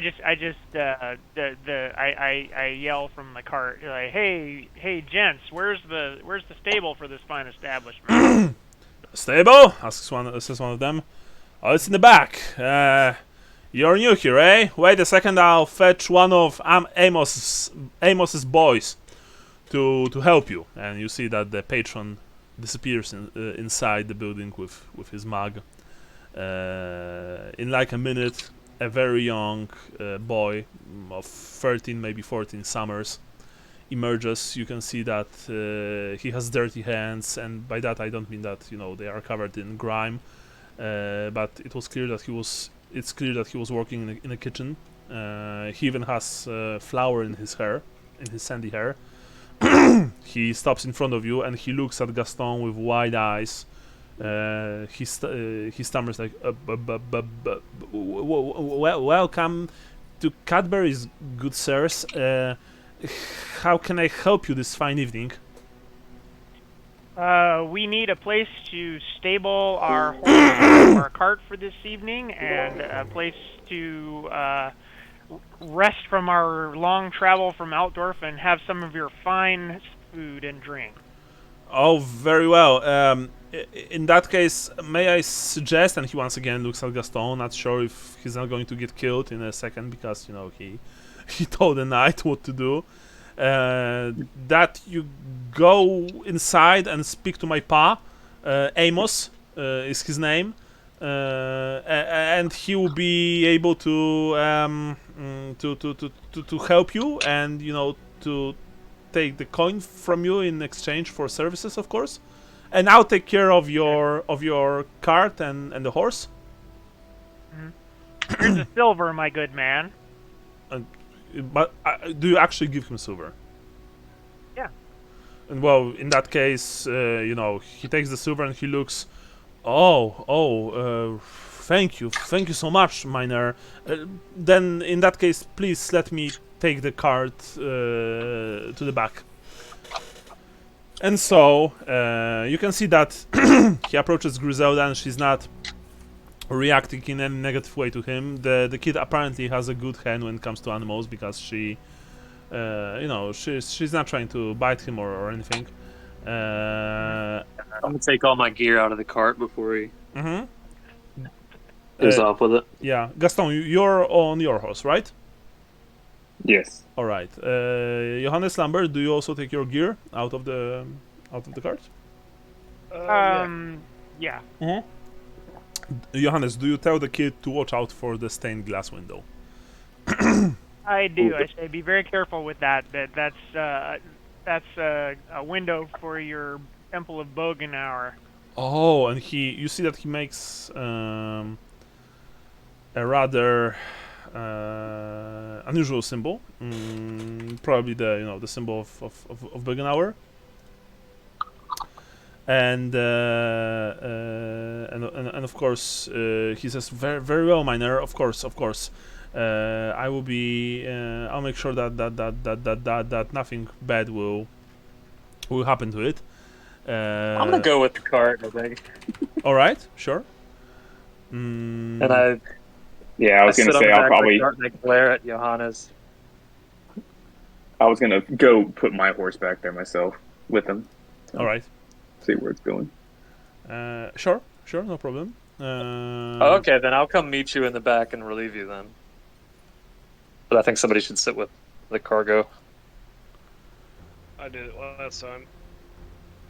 Sorry, come again? I'll go in with Johannes and I'll be back to relieve you in like 10-15 minutes. Mm-hmm. Does any of you have theology? I do not believe so. Okay. Well, let me take a look. Just make sure.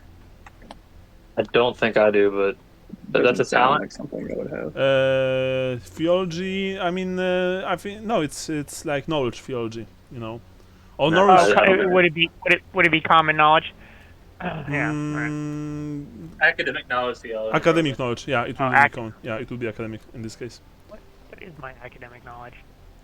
I mean, I'm pretty sure that Gaston doesn't have it, but yeah. No, my academic knowledge is science. I think I have history. Oh, and I think genealogy as well and heraldry, probably because you're a knight. So you probably should have it. I believe most knightly careers have this skill at some point. Okay, anyway, doesn't matter. You who's going to the back? Gustav and Gaston. Yes, you're traveling there. I'm Well, he gonna says go now with he wants- Johannes actually. Okay, so you're going inside. So Gaston, you're going to the back. Yes. Sure. All right, Lambert. What about you? No, I've already done my stay with the cart night. Okay. So in that case,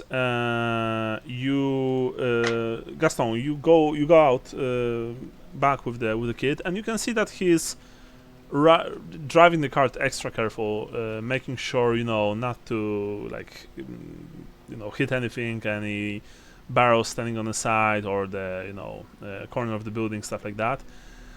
There's indeed a very small stable at the back, and when he sees that you are actually following him, he turns around in the on the coach seat and says, "Oh, Sir Knight, you also want to park your horse inside?" Well, for now, I guess I'm taking first watch, so I'm just going to hang out with the horse outside in front. Oh, all right, he says. You can see that he's maybe not offended, but it looks like to you, Gaston, that he wants to say that there's no need for that because, well, this is surely a safe place. But he's not saying anything because you're a knight, and you're big and strong, and you have armor and nasty-looking sword at your hip. I'm going to brush the horse's tail and talk to it. So, how was your day? Exactly. It's the only friend I have. Wait, so Gaston is a brony, right? Is that it? Yeah, a brony. Right. Okay. Yeah, so Gaston, you see that the kid, as funny as that sounds, parks the cart inside, detaches the horse, Griselda, and you can see that he starts cleaning her. He gives her, like food, hay, stuff like that, fresh water. He also puts this large piece of material, of cloth, over the cart to cover it completely. And he does this in a very reverent, careful way. You can see that he surely takes this job seriously, and he's making surely, that nothing will happen to the stained glass window. Meanwhile, Lambert, Johannes, and Gustav, you walk inside the Cadburys, and you can immediately see that it is in fact, well, it's not only small on the outside, it's also small on the inside. I know, it's strange, but remember, this is Warhammer World. Buildings inside can be bigger than they appear outside. So, half of the building, it seems, is dedicated to the business of serving food and drink. You've counted those of you who can read and write, and I believe everyone can, except for Gaston. No, sorry, he also can, yeah. So you've counted 10 tables and 7 booths, and there's a long wooden bar. And through small door you can see that there's even a small dining room for those people who like to eat their meals in privacy, with quite a few chairs right next to it. And of course there are the accommodations. You quickly counted 10 rooms in this place. The food, from the smell of it, is fair. It's probably not as good as in the Shepherd's One, but it smells good. The drinks, they also don't look like slop. And you see that there are quite a few people here. When you've arrived, no one really takes takes a look at you or gives you an attention. People are just busy drinking and having a good time. What are you doing? Please tell me. I guess we could get a drink. There's a man standing behind the counter who looks very similar to the kid outside, except that he's older. Yeah, I will approach the bar and say, "Good evening, sir. You wouldn't happen to be Amos, would you? The fine proprietor of this fine establishment?" Okay, so you go there, and Lambert, you were saying something? No, I mean, I'll let him do the talking. Okay. He's fine. And you, Gustav? I'm following Johannes' lead. All right. Yeah. So when you approach the man, he has he's balding. He has rather unkempt. By that I don't mean dirty, just out of control mustache and side chops. But he looks friendly enough. He takes a glance at you, Johannes, and says, "Indeed I am, Amos Cadbury, at your service. Praise be to Sigmar and Bögenhafen. How can I help you? I don't know why you are losing audio, Sean. Like I said, it's probably because Discord is a rather data hungry app. So if you have a poor internet, it will be affected, sadly. Well, anyway, yeah. So sorry, I'm not trying to jump on Lambert, but I'm trying to manage myself and typing and actually saying what I want to say, and then No worries, no worries. and also work around losing audio every few minutes. So sorry, Lambert. Yes, sir. I guess you've met my son. I've sent him outside yes. to take care of your cart. Do you want? Yes, sir. A fine lad. Thank you. One of my 4. They are. Those boys are very precious to me. But we are not here to talk about them. We are here to talk about you and whether you want accommodations and food and drink or not. Yes, we absolutely do. It's thirsty work bringing the Temple of Bögenhafen stained glass window all the way from Altdorf. Oh, I see. He says. So you're. I've heard that the temple will get a new stained glass window. You're the ones to actually deliver it. I see. I look at Lambert and shake my head as we're. So. You know what? Yeah. Sorry. What was that, Sean? To him and shakes hand. Yes, Johannes Knappen at your service. Johannes Knappen, very well. So tell me, Johannes, how many rooms do you want? For how many nights? Do you want to drink something? Do you want to eat something? Yes. Yes. Do all of those things. That's a very specific I believe way of I saying. believe we will need 2 rooms. Right now we have 8 of our 10 guest rooms available. So How many people can fit per room? well, wait a second. Let me quickly see. The rooms are only single ones, sadly. Oh, okay. So then we will need 4 rooms. But there's of course there's a bed, a nightstand, lamp, and a brazier for heat in the winter. But right now it's also pretty chilly. There's a wardrobe, and we even invested in some nice rugs. Maids clean the rooms every 2 days, but for a few extra copper coins, they'll clean them more often. Breakfasts are not included. You have to pay separately for every single meal, and if you've parked your cart and your horse, it will also cost you extra, of course. And he says that, wait a second.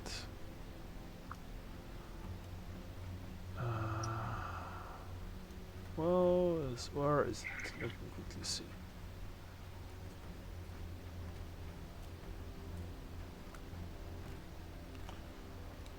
Oh, here it is. Okay.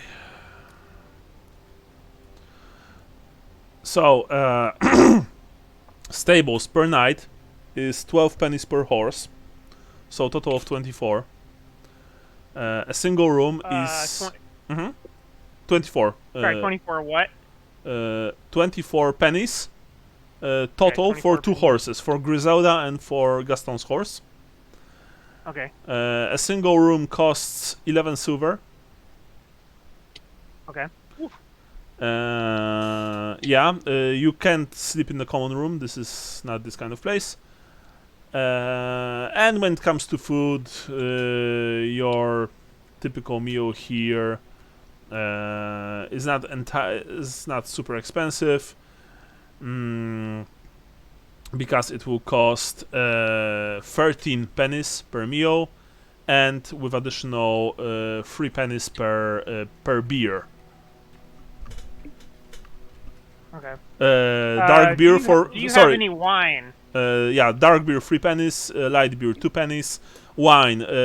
Amos has wine. He only has like he doesn't have the good stuff that, for example, Hannah and her father drink. He has the common wine, which means that it will cost 2 silver per bottle. I'll take Okay, 2 bottles. silver. 2 bottles. So 4 silver from you, Brian. Yeah. Okay. I I'll hope take that. Yeah. It's 11 silver for a room Yes. per person. Yes. All right. I make a big show. I'm gonna do a performance to make sure I'm just digging out all my pockets.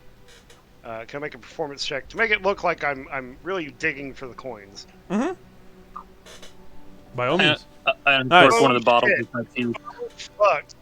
You want to roll that? All right. Pants fall down. Actually, like, not really, because I kind of want it now to be. I don't know, narratively that could work. Yeah, we should probably just re-roll it. This is the worst. Remember, 100 is the worst kind of batch. Yeah. Yeah. All right, I'll take a failure. That's fine. Okay, you almost, when you started to doing this huge show with the pockets, you almost tripped and fell face first into a table occupied by 4 burly men who really don't look like friendly types. But at the last second, you've balanced yourself and you danced around the table and around them.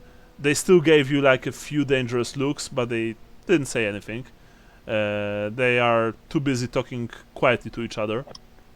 But yeah, Johannes, you can see that Amos, gave Lambert this raised eyebrow look, but he's also not saying anything. I waddle back to the bar and it's like, they were really deep in there, and I just put down like a pile of because I have 123 pennies. I just put down like a pile of like pennies. I don't really know how many I put down. It's like how many is that? How much food and time is that? Okay, so please count this. I'm not going to. I sit there and painstakingly, while somebody else has a conversation with this person, count out the pennies. Okay, Sean, you here by the way, or? Yeah, I'm here. It's just every few minutes I just lose audio for a second. I can hear the music, but everything else I can't hear. So, like I said, the this voice. is probably due to Discord. Yeah. But if it's only temporary because you're right now in California, then then we'll manage today, and next time hopefully it will be fine. Okay, so please count the money. First of all, for how many nights do you want? How many nights do you want to stay here? It's 11 silver a night for the room. For a single How room, long yes. are we? How long are we gonna be here, guys? 3 nights. 3 nights. That's safe. Yeah, anyway. 3 nights is probably safe. Having this conversation with them right in front of him, and I'm just like, all right, yeah, fuck this. And I just open my purse back up again, shovel the pennies back in after like 5 minutes of counting pennies in front of him, and just put 3 gold crowns on the bar. And just like, I'll have this many. Okay, so remember, 3 gold crowns is It's 20 silver. I'm covering. I'm covering. Oh, it's 20 silver per crown.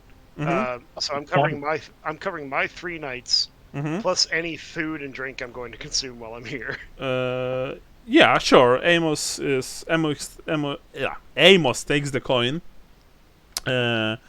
He dives under the bar, retrieves the double-barreled shotgun. No, just kidding. He retrieves a key and handles you the key. Very well, Master Halfling. Here's your key. And I point to this is a pretty well stocked bar, right? It's really like when it comes to beer, yeah, sure, but you can see that their selection of alcohols is lacking because this is mostly a hostel. It's not like a real inn like Shepherds want. So you can see that the beer is rather cheap. It's not bad. It's rather cheap. I point to the most foreign-looking bottle. He looks at the bottle and he says, "You want to drink this Stirlander stuff? Very well," he says. And Yeah. he takes the bottle. I love it. I've heard that in Stirland they drink this warm, you know? They have those strange cups, metal cups, I believe, and they put like hot rod into the alcohol. But then again, Stirlanders, right? And you know, he just handles you the bottle. The bottle is corked. It has a funny shape. It's green, but it's beer inside. So you know, enjoy your drink, Master Halfling. I go sit it next to the fire, and then I turn to the nearest table, and it was like, man, I don't know what I'm doing. This is gonna taste like shit, isn't it? Well, you've turned to the nearest table, and you see that there are those like two, you think maybe some kind of workers or artisans. They just look at you quizzically. They shrug their shoulders and they continue, you know, speaking to each other, not even telling you anything. Man, I'm just trying to crack a smile in this place. Everybody's so dour and pissed off. Actually, they are not. That's the thing. The only pissed off crew that you've seen are the guys that you've almost fell into. The other people, they have good time. They just, you know, they like keep to themselves. That's stupid. Yeah, but you don't think that this is like a sad place or that people here are depressed. No, quite the contrary, actually. So anyway, you warm the beer or do you drink it like? I am warming that beer. All right, you're warming. I think they just don't want to. They just don't want your foreignness. Probably. Hey, I mean, it's Sterling stuff. Maybe they're right about it. I'm gonna give it a shot. If this, and I'm saying this all out loud. If this sucks, somebody else can have it. If it doesn't, I'm gonna be a little bit fatter. Okay, you warm your beer. Gustav and Johannes, what about you? Because Amos looks at you expectantly and says, "Will there be? Is there anyone else aside from you, Meineren?" There's one in the stable right now, tending to the animals. I thought I'm we actually were all gonna- going to. What? Sorry, Sean, what was that? Oh, I was going to say. I thought all of us were staying here. Yeah. Well, yeah. So you know, Amos looks at you, Gustav, and says, "Well, in that case, invite him inside. I don't allow people to stay at my stable for the night. And if he'll stay outside, it can be rather dangerous for him. Lots of. What about our cargo? Well, your cargo's in the stable, sir, so it's safe. It's the cargo safe, but a person isn't. Well, the person will be standing outside the door, sir. The cargo is behind the door. And you can see that maybe he's not getting irritated, but he's rather surprised that you're not getting this. The stables are locked for the night, and I've paid very good coin for the door and the padlock. Of course, you can tell your friend that he can stay outside. That said, there are lots of dangerous people prowling those streets at night. So I'd like a room with the window facing the stable, if that's possible. he sighs, but he actually once again ducks under the bar and presents you the key. Here, this is the one, the only one actually that faces the stable. Thank you. And before he gives you the key, you know, before you take the key, he snatches it and says, "As I've said before, it's 11 silver per night." I look at Johannes. Johannes, sugar daddy. Oh, I think Johannes just disappeared. He's got that 1,000-mile stare. Yeah. Wait a second. Hello, you got me? Yeah, we hear you. Yeah. Okay, I was just trying to switch to my phone because I feel like there's 10 of us on the internet here. So let's see if that works any better. Okay. Gustav looks at you, Johannes, because he's expecting you to pay for Yeah. the room. Right. Yeah, I actually, before Lambert was doing all that, I was going to pay for everybody, but oh well. Okay. So I think for the rest of us, I would like to I would like to get us 3 more rooms for 3 nights. So it will And be 33 per person. So 3 times 33 is 99, I believe. 99 silver. okay, so 99 silver. And also remember that you Lodging, also need to yeah. pay for the Right, the horses. For Yeah, 3 so hold nights, on. So it will be 3 times 24 pennies. so 72. Yes, but also you're leaving your card there, and you know it also costs money. So let me quickly Okay. tell you how much.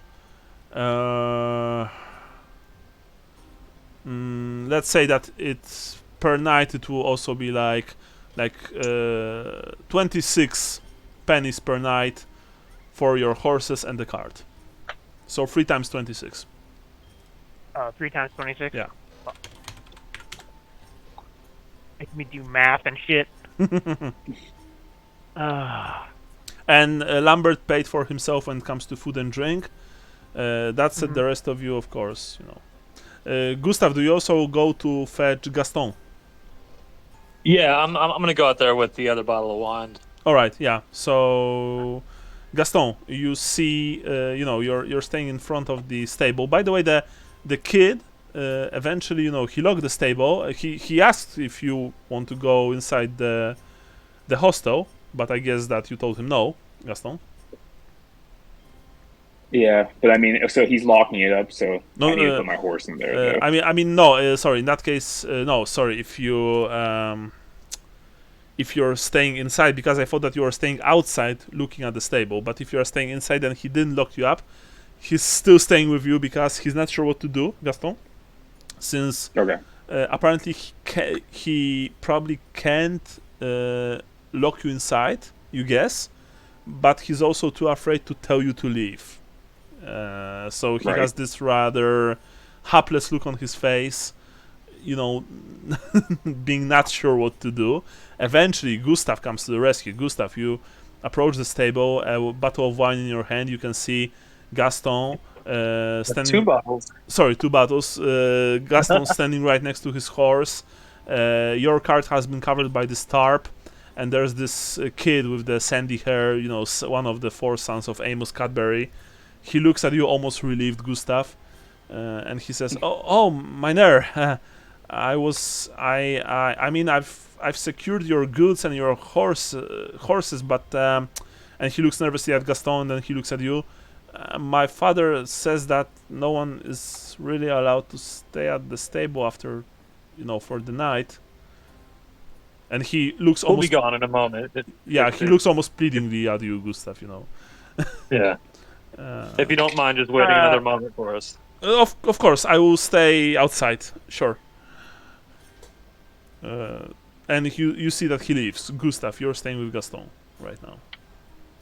I'm looking around for like ways in There's that we need to worry about. There are 2 very small windows, and by very small I mean they are dingy unless someone is like, you know, someone has the rubber body. It would be impossible to go to get inside. Even Lambert would have trouble fitting in through the windows. Yeah. And there's the His cock would get in the way. yeah, sure, Michael, no problem. And there's the only door leading inside is the double door that you just went through. There are no other entries here, you see. I'm gonna take a swig of my wine bottle and point in the general direction of the inn and say we have one room that's facing the stable, so one of us can keep an eye on it overnight, or maybe we could rotate the watch to that room. Sounds good. Yeah. In the meantime, I've been paying for three more meals, and I wasn't sure if Gustav wanted a beer, so I ordered 2 beers. Okay, sure. So the bartender tells you to to find yourself a nice table. There are a few there are a few that are free, or maybe you want to go to the side alcove, to one of the side alcoves for some privacy. Well, I just want to sit wherever Lambert has set up shop. Lambert, He was setting up near the fireplace near the fire. to warm his beer. Yeah. So yeah, there is a free table right next to the fireplace, right next to Lambert, in fact. So I guess that you are going there. Lambert, meanwhile, your beer is practically, it's heated up. You know that it's heated up. So, yeah, you try it. Yeah, let's go for it, Betty. I'll do consume alcohol. No. I mean, you don't. I think you only rule for consume alcohol when you drink like a lot, I believe. But for shits and giggles, you can roll me plus 30% test. Nice. Yeah. Yeah. So it tastes not really good, but it's not bad per se. It just has a taste that you're pretty unfamiliar with. The fact that it's warmed up. So I get it. Yeah. I get why people shit on Sterling. This fucking sucks. Yeah. And I apologize to everyone in the room for me having done this. I go back up to the bar and I put down a crown and I say, "Everyone gets a beer. Please give me something to wash this awful fucking taste out of my mouth." Amos looks at you and you can see that he's like smiling in the corner of his mouth. He takes the crown. Oi! Everyone here heard? This halfling here buys everyone around. And people and you can see now, Lambert, that your assumptions of those people were wrong because they raised their mugs, glasses, bottles, and even pieces of meat skewered on their forks. In a salute to you, and they are like, yeah, oh, thank you, halfling, generous halfling, stuff like that. Easier to get around if people like you. Probably. You also notice all of you, including Gaston and Gustav, because I presume that you get back inside, right? Yeah. So when you two enter, you can see that 4 of Amos's sons, who look very similar to their father, they are very busy distributing, alcohol to patrons, free drinks that Lambert paid for it. Of course, you all know that those free drinks, they're probably given that there are so many of them, they're not that good. But for the people here, it probably doesn't matter. You also smell Gustav and Gaston, and Johannes, you as well. You also smell in the air the rather oppressive smell of warmed up beer, of heated up beer, not of a very good quality. So there's this beer fog in the air. But fortunately, it's starting slowly to go away. Yeah, don't ask. Yeah, so you sit at a table, all of you, and very quickly your meals, because Johannes, you've paid for the 3 of you and Lambert paid for himself, so your meals are being brought to the table. And also tell me, Johannes, did you pay for something to drink? For beer, yes? Yeah, I believe. I paid for 2 beers because I didn't know if Gustav was going to have a beer, so I can just drink both of them if he doesn't drink one. Okay. Gustav, are you taking the beer? I'm just... Brian? Okay. Oh, sorry, I had a It's accident. No, everything's okay? Yeah. What happened? Johannes asks if you're taking the beer that he bought you. Or are you keeping to the wine? I'm sticking to the wine right now. If I get there's a chance to get up and go to the bathroom, I There's want one to pour outside. out the majority of what's in the bottle. Pour out. All right, no problem. And what about the second bottle? Did you gave it to Gaston?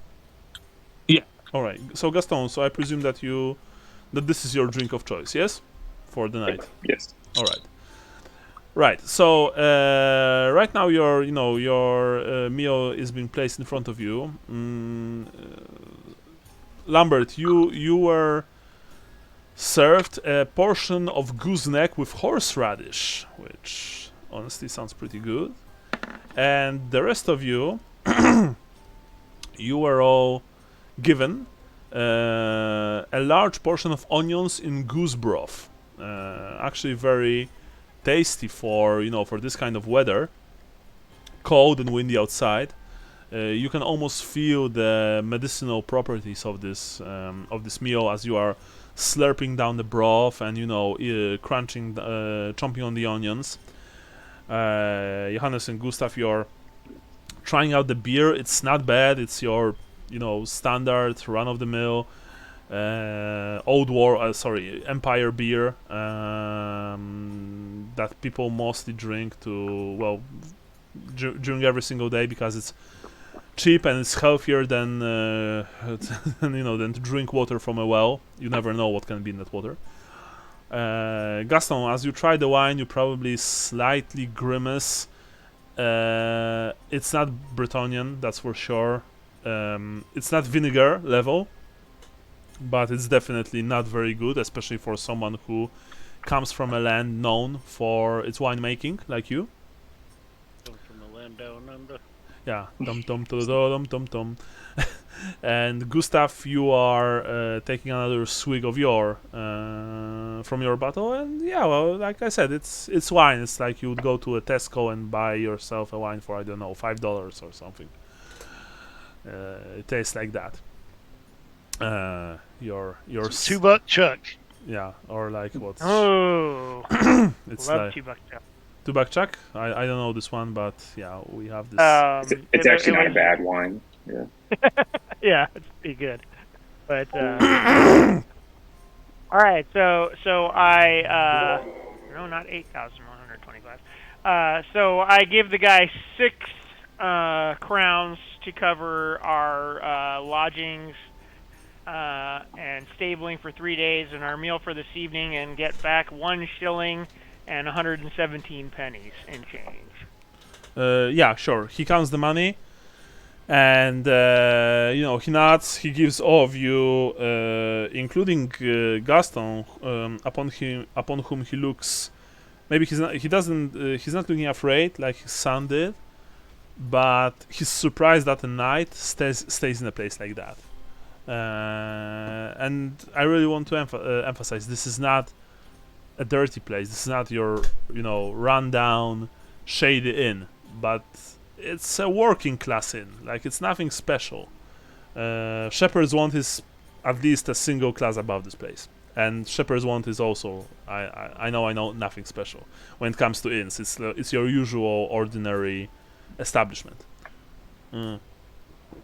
Okay, so you are all given keys. You are sitting right next to the fire. What are you going to discuss? Well, I would say, well, gentlemen, here's I raise my mug. Here's to a successful trip so far. Okay. The rest of you also partake in the I raise toast. my mostly empty wine bottle. All right, Lambert, you were also given a much better beer right now, by the way. Foamy and cold. So, that's important. Gaston, what about you? I just raised the bottle. You all take a long swig from the mugs and from the bottles. The food is actually pretty good. Do you want to discuss anything, or you want to tell me that you just finish your meals and tuck in for the night? You are pretty tired, honestly. Well, so I just I just say, well, gentlemen, I guess for tomorrow we've got our got our day cut out for us. We gotta drop off our cargo and visit the whatever their name brothers were. And Those guys aren't paying us. they were not brothers. They Okay. were from Oh, they were. from a single clan. Okay. Yeah. Aren't all you halflings related anyway? Yeah. Oh wow. Did not know we had the Russians working here. Yeah, nice, nice. They're from the Green Thistle clan. You know that. Lambert will remember that. Yeah, because that was really insensitive, Sean. You know, like.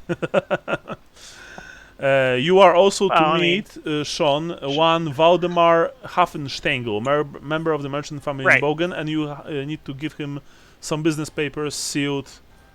You can't open them, of course. Yeah. I will just ask before I repair to my chamber for the evening. Mm-hmm. I will ask Amos if he knows this hair waffle angle or whatever. I'm actually going to roll for that. You see that he thinks for a second. Yes, I did heard of him. That's true. Mm-hmm. He's one of the minor merchants of this our fine town. Indeed. What? Do you have some business with him? Yes, I have to deliver something to him. Do you know where in town he would be? Well, in the Mercantile District, good sir, right next to the West Gate. Okay. Most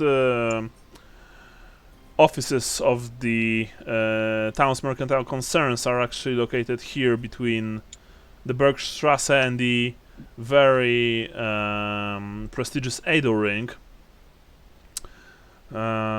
So you should find him there if my memory serves me right. Yeah, Okay. I think so. I'm not sure if he lives there because, as I said, most merchants have offices there, but you know, they actually live usually somewhere else. Mm-hmm. No, that's fine. I won't see him tonight. So thank you very much, sir. And he just nods with a slight smile. So you return to the table. The staff already cleaned the bowls and plates. They only left your mugs and bottles of almost empty bottles of wine right now. You can already feel the alcohol mixed with heat and rather hearty food working their magic on your bodies. You feel sluggish and you feel tired. Probably it's time to go to sleep, unless someone wants to do something else, of course. Oh, I'm ready to call it a night. I say good night, lads. I will see you in the morning. Mm-hmm. Head to my room. Yeah, sure. All of you go to your rooms. Gustav, you as well? Is anybody concerned about the? Well, I was gonna say who's watching that room with the window. So, who's got that room first? I'll take it first. If somebody wants to come relieve me in a few hours. Yeah, just let me sleep in your room. Just wake me up when you're ready. Okay. I will make a lot of noise if there's something. Someone breaking into that stable. Lambert is a snorer. Mm-hmm. Okay, so all of you except for Gustav go to your rooms. Gustav, you take the first watch. Do you also want to gossip with the locals in the common room? I thought he was gonna watch from that one. Oh, room. from the okay, sorry. So right. Yeah. Right. I have a crossbow. I'm not sure I know how to load it. But Yeah, if you I'm gonna have- leave it unloaded anyway. I just want it there as something to point. You know what I mean? Sure, if you have a normal crossbow, you know how to use it. Only specialized crossbows need appropriate skills. By that I mean... I also don't want the next person taking watch to shoot somebody with it, so I'm not gonna load it. Okay. Amos's son goes to check on horses. He's a thief! Boom! Yeah. So, all of you go to sleep except for you, Gustav. And so, you take your first watch. Nothing happened during it. The stables remained closed. No one was approaching them. No one was, getting all shifty when it comes to this, to your cargo, stuff like that. Then you woke up, another one of your comrades, then another one, then another one was woken up, stuff like that. And the entire night, just went completely uneventful, fortunately for you. As I mentioned before, the rooms are clean, relatively clean at least. The beds are pretty comfortable and already have autumn sheets, so they are rather warm. Yeah, this is not a bad place to stay at, so probably kudos to Elise for suggesting it. When the first rays of the sun go through the windows of your rooms, you wake up. You are all rested. You feel good, and so yeah, that's that. Michael, you need to go in a second, right? Yep. Okay, so let me put it that way. I would also like to end early today. I know. Sorry, I've gotten late, and then there was this shoulder, but I also need to do a few things, and I could probably use some rest because I had a very busy weekend, as you probably can guess. Yeah. Yep. So first of all, before you go, I can play the next 2 weeks, like on the 3rd and 10th. I'm busy in those on those 2 weekends.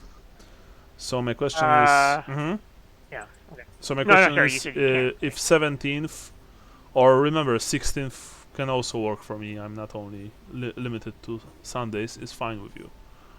Sorry, I was looking at October. And I was like, that's a Wednesday. Yeah. Yeah. So 16th or 17th of So November. When is Thanksgiving this year, guys?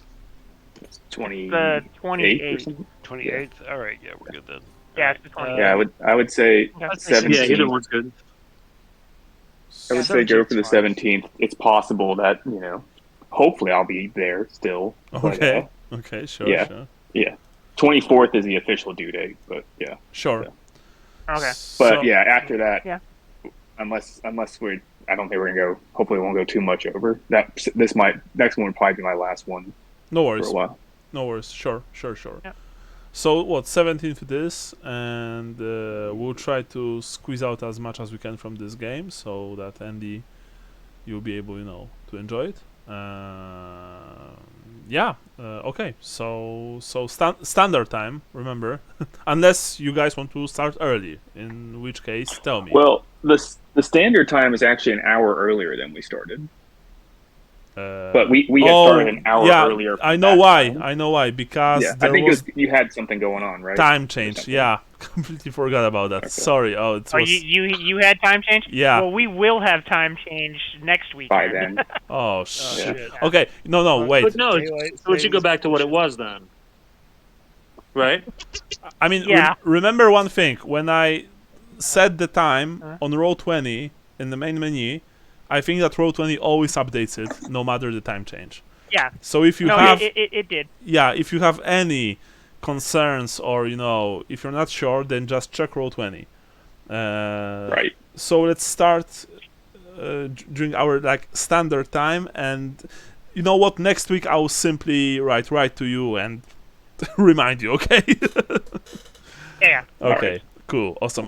When it comes to points, just to make it slightly quicker today, Everyone gets 120 because we finish early, and I kind of feel bad about this, but yeah, as I said, I'm also pretty tired, so sorry guys. So 120 for everyone. This, this, no matter what you did or what you didn't do, I still think that you would probably get quite a lot because you guys put effort into role playing your characters. So yeah, that's Sounded it. a little better. Yeah, I know. Don't make this weird, man. I'm giving you compliments and you must act like that. It's not cool, not cool.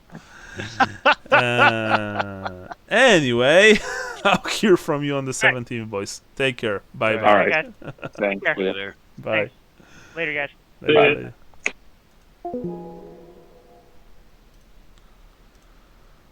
Bye.